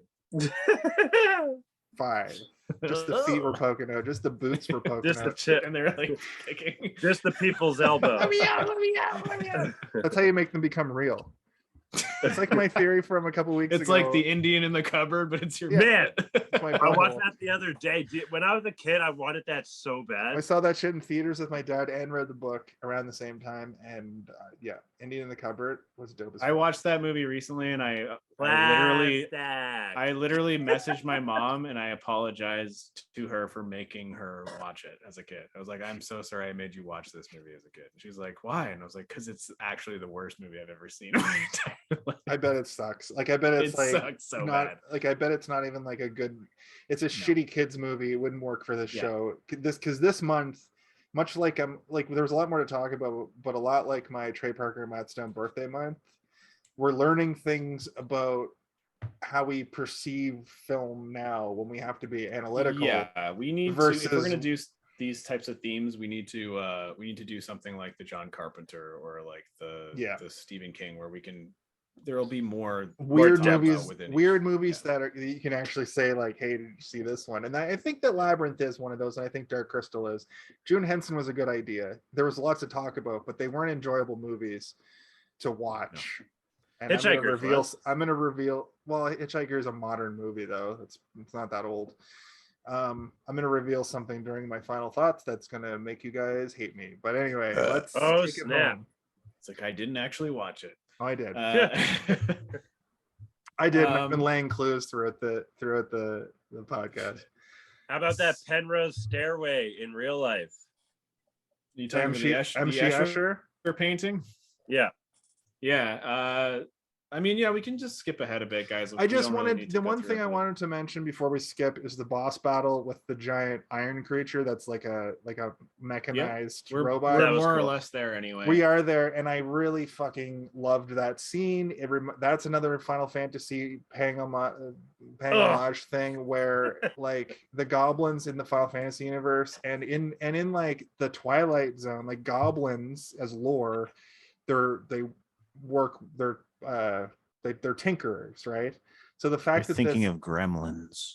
Yeah, but also goblins do that in the Final Fantasy universe because there's no gremlins. You said Twilight. Did I say Twilight? The Twilight Zone. Yeah, in the Twilight Zone movie, a gremlin takes apart a plane. What I'm referring to, stop doing my bit back to me.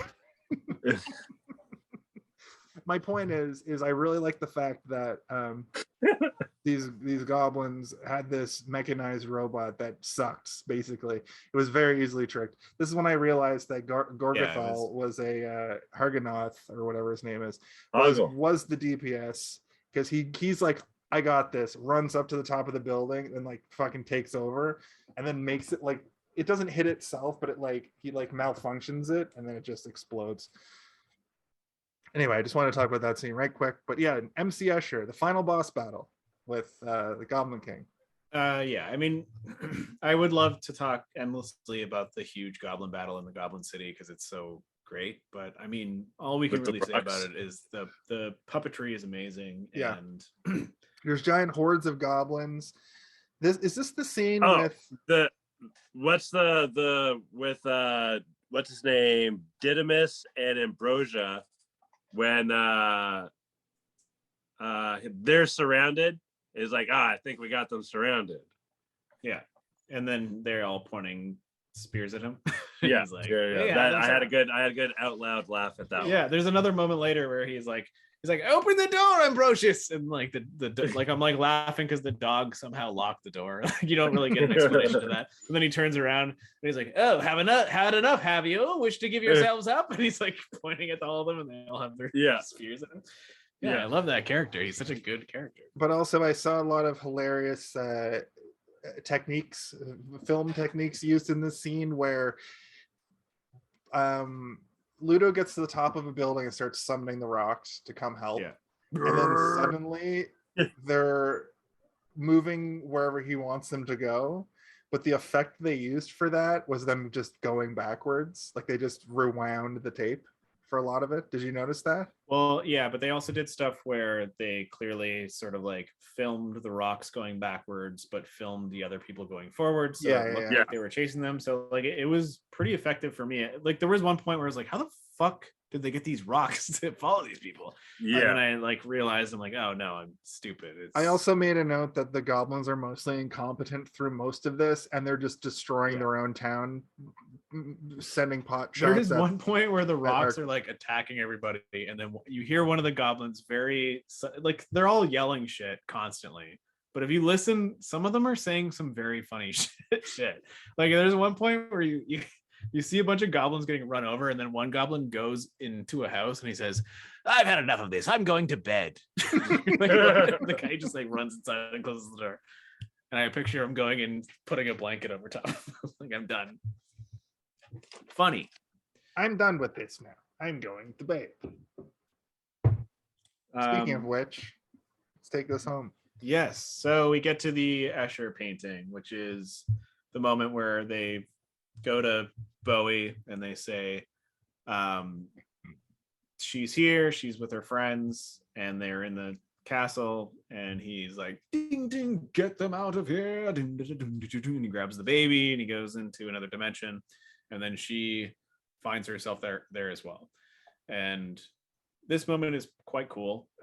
It's kind of like an old hat kind of thing though now, to watch it now, where you're like, yeah, I watched Doctor Strange in the Multiverse of Madness and the first Doctor Strange where my mind. like they did shit that was insane, where it's like, this is like, you know, Inception is another movie that has some crazy like imagine they illusions. made this moment with that kind of like crazy visual stuff, right? Like all I could think of was like they should remake Labyrinth with some other like modern, like make it with Lady Gaga as a Goblin. I was about to say that too, Lady Gaga. Wouldn't that be fucking cool? That would be fucking dope. As the Goblin Queen? No, it's still or the king. Goblin Just Binary. make her the king. Yeah, the Goblin Binary. She's like, I am the Goblin King. It would be great if she was playing the Goblin King still. Yeah, she's clearly not a man. I agree. That'd be dope. Actually, yeah. Or get somebody who's like super ambiguous. If what's his name wasn't so fucked up. Hey, didn't he get fired? That Ezra guy. That's well, they made the whole. They filmed the whole movie, and Ezra Miller is non-binary, but like is the nightmare human, and they can't fire them from a movie that's completely done and made and going to come out. Are they going to cancel the movie? Yeah, no. It was like when Kevin Spacey got super canceled, and then Ridley Scott was like, well, I guess we'll just remove him from the movie completely.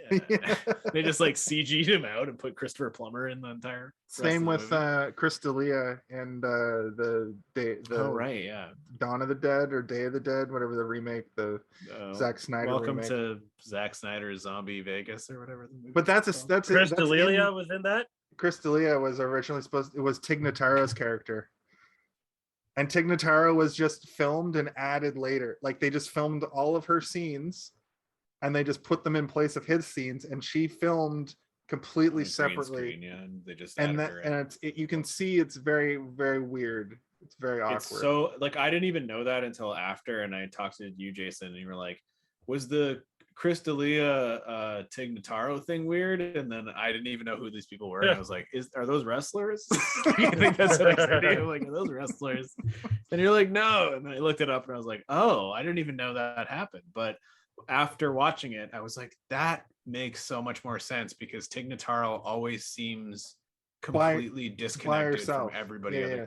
Like Gotcha. she'll be saying things and people will be like looking at her, and then she'll just be like and it like seems like she's like totally like separate from everybody else. Like, yeah, watch that movie knowing that, and it just kind of ruins it for you, but watch it afterwards and it makes the movie actually like a super hilarious comedy, like Nice. just like a, you know, those like the MTV Music Awards or like the Oscars and stuff where they like Where they add spoof. somebody into like a scene. Yeah. Well, like me that's and kinda you, what it seems like, yeah. talking to each other in the same room right now. We're clearly talking to each other in the same room right now. You know, it's the same kind of thing. I'm in a labyrinth.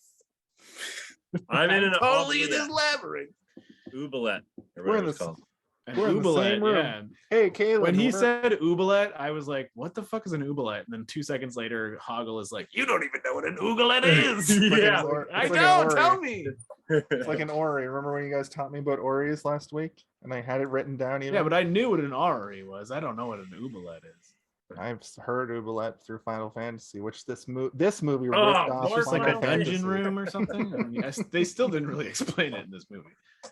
He So- said it's a place where you send people that you don't want to come back again. I was So like, I find I have a weird line in my notes where I go, is he in love with her? Does he want the baby or what? The motive for the Goblin King is unclear.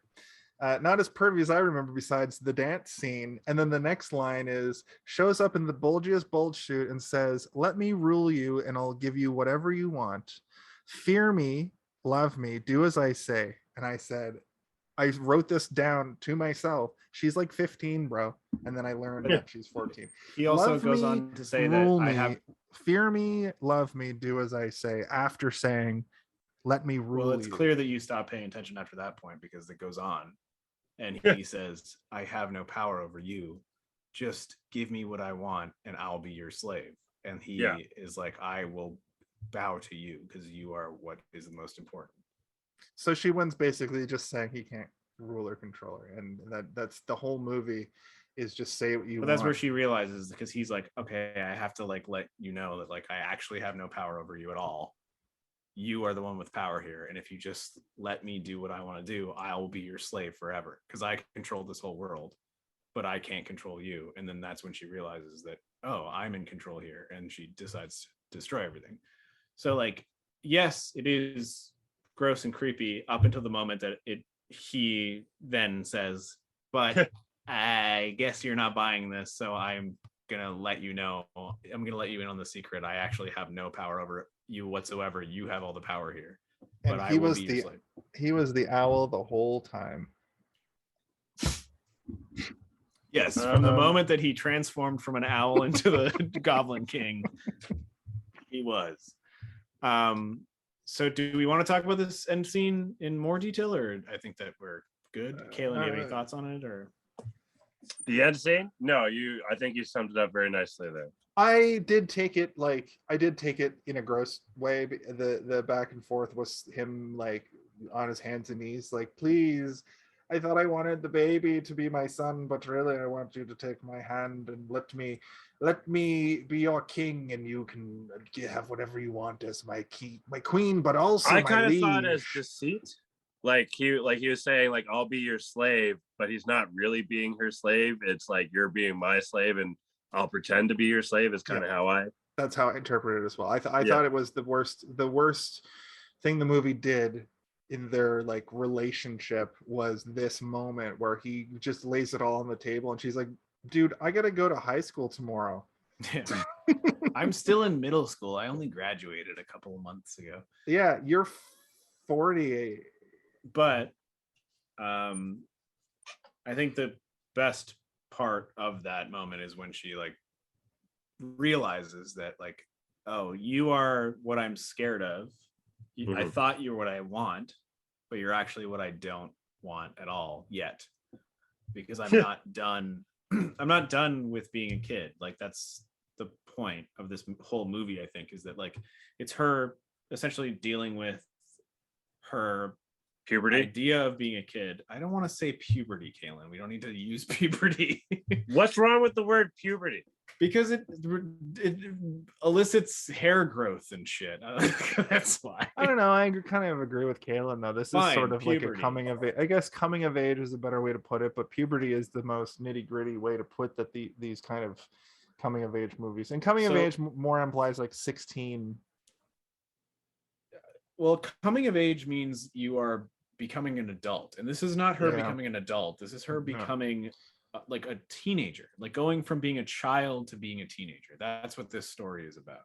And I think that like in terms of storytelling, like that is far more interesting to me in a lot of ways when it comes to like being able to pair puppets with the real world than a teenager becoming a 20-something year old and they deal with their friends being alcoholics and getting into crime or whatever. Oh man, like how this. funny would that movie be? But to go back to what I was saying at the beginning, like she does drop the accent for the most part by the end of the movie. I think that was tied to her like the It's her early part of her arc. theatricality and stuff. Yeah. Like By the end of it, she's kind of like realized this kind of plays into maybe not the whole story happening in like a one thought moment, but like maybe during an evening of her trying to babysit this kid, she goes through all this shit and starts to have realizations about what she wants, maybe in a partner at some point in her life. Maybe like she starts to I think you about. guys, honestly, I think you guys are thinking a little bit too much about this. I think it is much more simple than that, because at the end of the movie, she goes back to her fucking room and And then parties. the baby is and there has a fucking and she rager. looks into the mirror and she and like all of the shit from her childhood that she's been working through this entire movie confronts her in the mirror and says, if you need me, I'm still going to be here for you. Your childhood is not dead. We are here if you need us. Yeah. If you need to become a kid again, just All right. remember that we're still here inside of you. And like that's what the whole movie is about, right? That's it's like true. I agree with you. I think it's way less creepy than a lot of people like to like be like, David Bowie's dick though. Did you see it? Like, yeah, I know, but like that's what she's being That's because tempted there's something by. wrong with us. That's just there's something wrong with people in general. But at the end of the movie, like all those fucking great puppets are back. Even the ones that were scary to her are like, don't worry, we're your friends too. And you're like, That's something I they did have a notice literal during that. party. Yeah, they're every freaky monster, even those like weird fire monsters are there too. Like everybody's there. And then everybody went to bed. Oh God. Is that a segue? Are you trying to segue, Jason? I'm not the host, but the host still has to do his final thoughts. So All right. I think we've had a good discussion. We'll do our final thoughts now. I guess I'll start because I started before. Yep. Okay. This movie is good. And I would show this movie to my kids at an appropriate age. Actually, maybe I would show it to them at a younger age and before they know what a David Bowie bulge is. And then like later I'd be like, did that fuck you up? Like as an experiment. I bet they wouldn't even notice. No, they probably wouldn't. But I think that like the movie in terms of storytelling is very hollow in the same way that The Dark Crystal was. But I think that it has good scene structure throughout. Every single scene feels like a miniature story within itself. They do thread together and the narrative is there, but everything feels very isolated and contained and good. And like I said before, every time you feel like you're moving on from one scene to the next, you do get bored of what's happening in that scene, and then hopefully something more intriguing happens in the next. And there are like a couple of standout moments within the movie that I find very charming and intriguing and well puppeteered and well directed, and the music is good.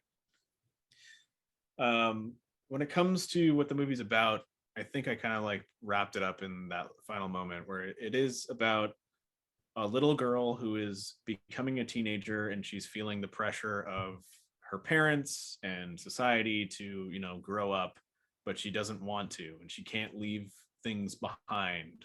Lancelot, for example, she literally gets upset that her Lancelot stuffed bear is in the other room, and she goes and gets it and curses her brother about it. And that leads her into this quest. And Jason, I do, as much as I kind of like riffed on you about it, I do like the idea that this is like an imagining of what she would do to her brother within like a short period of time. Like she could be just stewing in her bed the whole time, imagining this, being like, that fucking bitch, and then being like, but then what if he did get taken? Oh, I'd have to go save him. Like she's just imagining it. But I, like I said throughout, everything that she's confronting is childish, and the only thing that is truly scary to her is David Bowie, who is a real person, and he is frightening. And the contrast between her being literally 14 when she was filming this and a grown man is disturbing to look at. And I think that would still be disturbing to anyone. Like even a little kid would be like, why is this old man like being romantic with her? And like maybe that's the point, right? And the ballroom scene where she's confronted with a bunch of adult people having a weird party in a room full of pillows, kind of fucked up. But again, by the end of the movie, she basically reveals that she is in control of everything and she knows what's going on and she can move on from it, but she doesn't necessarily want to move on to that world that she's imagined. She knows that she has to move on, but she can still hang on to the past, which I think is always important, right? Like all of us hang on to the past, like in every way. Kaylin, you still like Dragon Ball Z. Jason, I like to you call still it like my wrestling. childlike charm. I still like Star Wars. Like those are all things that mean a lot to us and are a huge part of our childhood, and we bring that forward with us because sometimes being an adult sucks and it's really scary. But you can reach back into the past and pull it close to your heart and be like, I still have you, Obi-Wan. You're still my favorite Jedi. And like you can do that with anything that you need to do it with. And I think that's kind of the point of this movie, is making the transition from a child to a teenager where you are meant to start to grow up feel a little bit easier and let you know that, like, yes, it's okay to look into the future, but it's always important to look backwards as well. And I think if it came down to a rating for this movie, I would give this a long journeyed labyrinth path to the middle where I found something very special, but I won't tell anybody what that special thing is because I think it means something different to me than it might mean to you. That's my rating. Jason, you're next. 3.5 out of 5. Good puppets. Kaylin. No, it's a great film. Like you said, that's so rude. You said everything about the past, the present, and the future. I do think that at the end of the day, the David Bowie stuff, I hate to use this phrase, but it was a different time. And now we look back on old movies and we see the grossness of the writing style. Sometimes I do like to think of Blank Check, the weirdness. Like that's a Disney movie and it has that weird quality to it. You know, what do you mean? Because he had a crush on the. Doesn't he like make out with a full-grown woman? No. No. Neither of those. He doesn't things. make out with her. He just has a crush on her. I had a crush on older women. I know, fair enough, but she kisses him and it's like, "Call me when you're older," and that's weird. It's that gave me hope. Yeah, but like you're an adult who has sex with adult women. You know what I mean? So this, like, I watched it last week. It gave me hope. This elicits a weird, like it's a weird feeling of this. The best way I could try to downplay it is I think that it also has to do maybe David Bowie's character is like her in like fantasy of another 14-year-old. So she just imagines this 14-year-old who happens to be a fully grown David Bowie. I believe her mom left. That's why David Bowie is so sprightly and so like, you know. Anyway, I don't want to sit in the details too much. We already talked about everything we could possibly talk about. for this film. I do still give it a 3.5 out of 5. Good puppets. The puppetry in this movie is unparalleled to anything we did this month. And also it was genuinely interesting from scene to scene.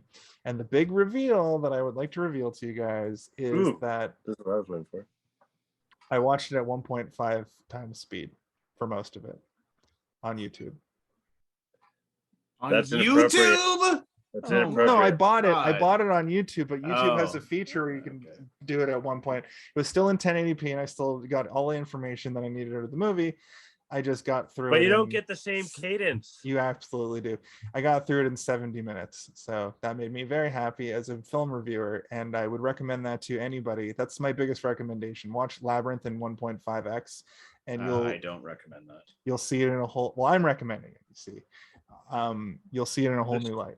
The music sped up a little bit is it makes it a little bit more poppy. The views and opinions shared by our co-hosts do not reflect. They the do views because and opinions.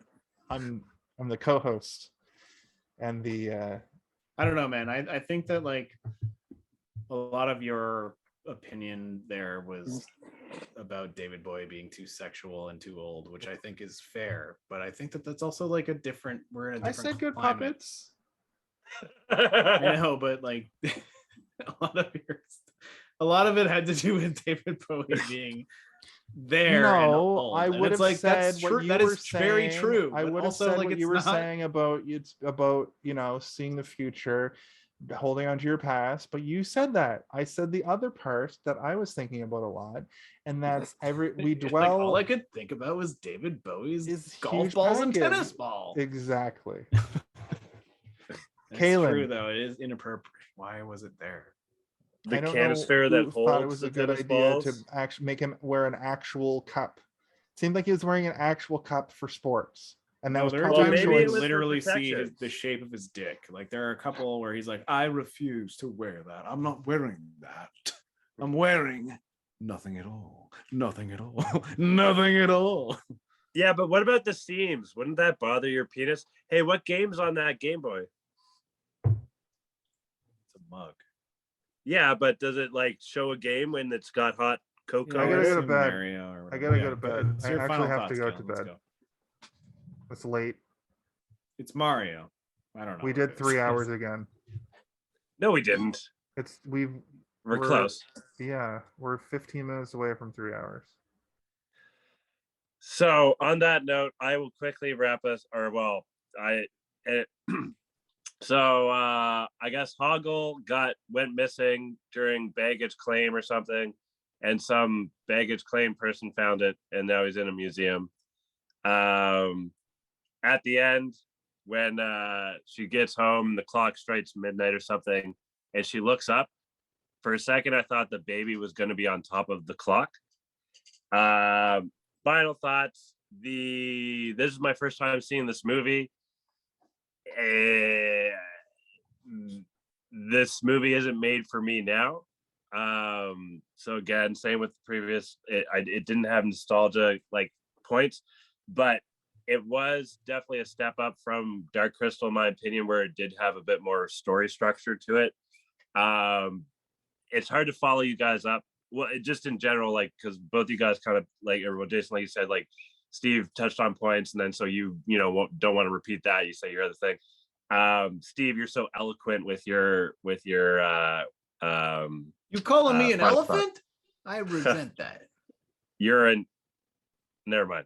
I resemble that like accusation. With my giant David Bowie trunk. I did find the puppets were very lifelike. Like their faces were, their eye lines, like you know what I mean. It was top notch. As Jason likes to say, chef's kiss or whatever. And again, I said this before. I think last episode, I like practical over CGI. Not that CGI was much of a thing back then, but part of me kind of wishes that they would kind of keep this format or technique, I guess, alive, which I guess is still used a little bit, but things are just more heavy CGI these days. But then on the flip side, not wasting physical products, causing more trash in the world.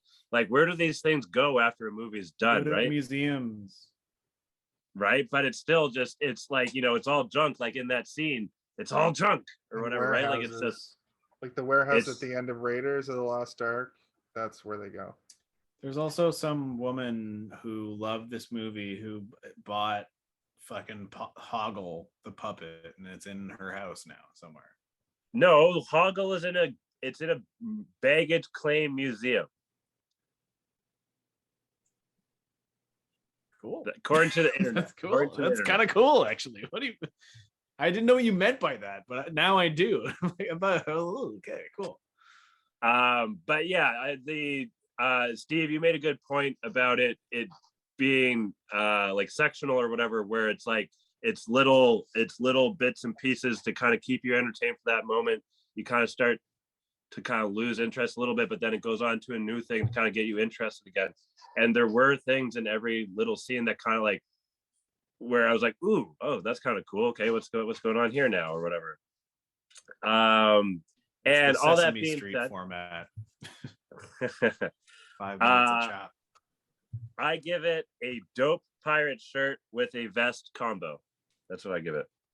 Pretty good. All right. Pretty good. All right. So I'm Robert De Niro. You're gonna meet the family. All right, we did Robert De Niro impressions. Everybody did it. They did the face. Okay, so we've reached the end of June Henson. Everybody, thank you so much. Maybe not the greatest choice of movies, but I did enjoy talking about this one a little bit more than last week's. And I guess I'm gonna have to go ahead and say for Jason and for Kaylin, I am Steven. And for Jason and for Kaylin, I'm for Steven, and for Kaylin, I'm Jason. You did that on Hoggle, purpose. and for Hoggle, I am Boggle. For my lovely co-hosts, for my lovely lovelies. No, wait. For these guys, Steven and Jason, I'm myself, Kellen. And hey. And hey, did you see this this one? And hey, did you see this fucking movie or whatever? The new name of the podcast. Did you see this one? Hey, did you see this? We're rebranding it. It's called Hey, what the fuck you watching, bitch? What do you want from us Hey, already? fuck you.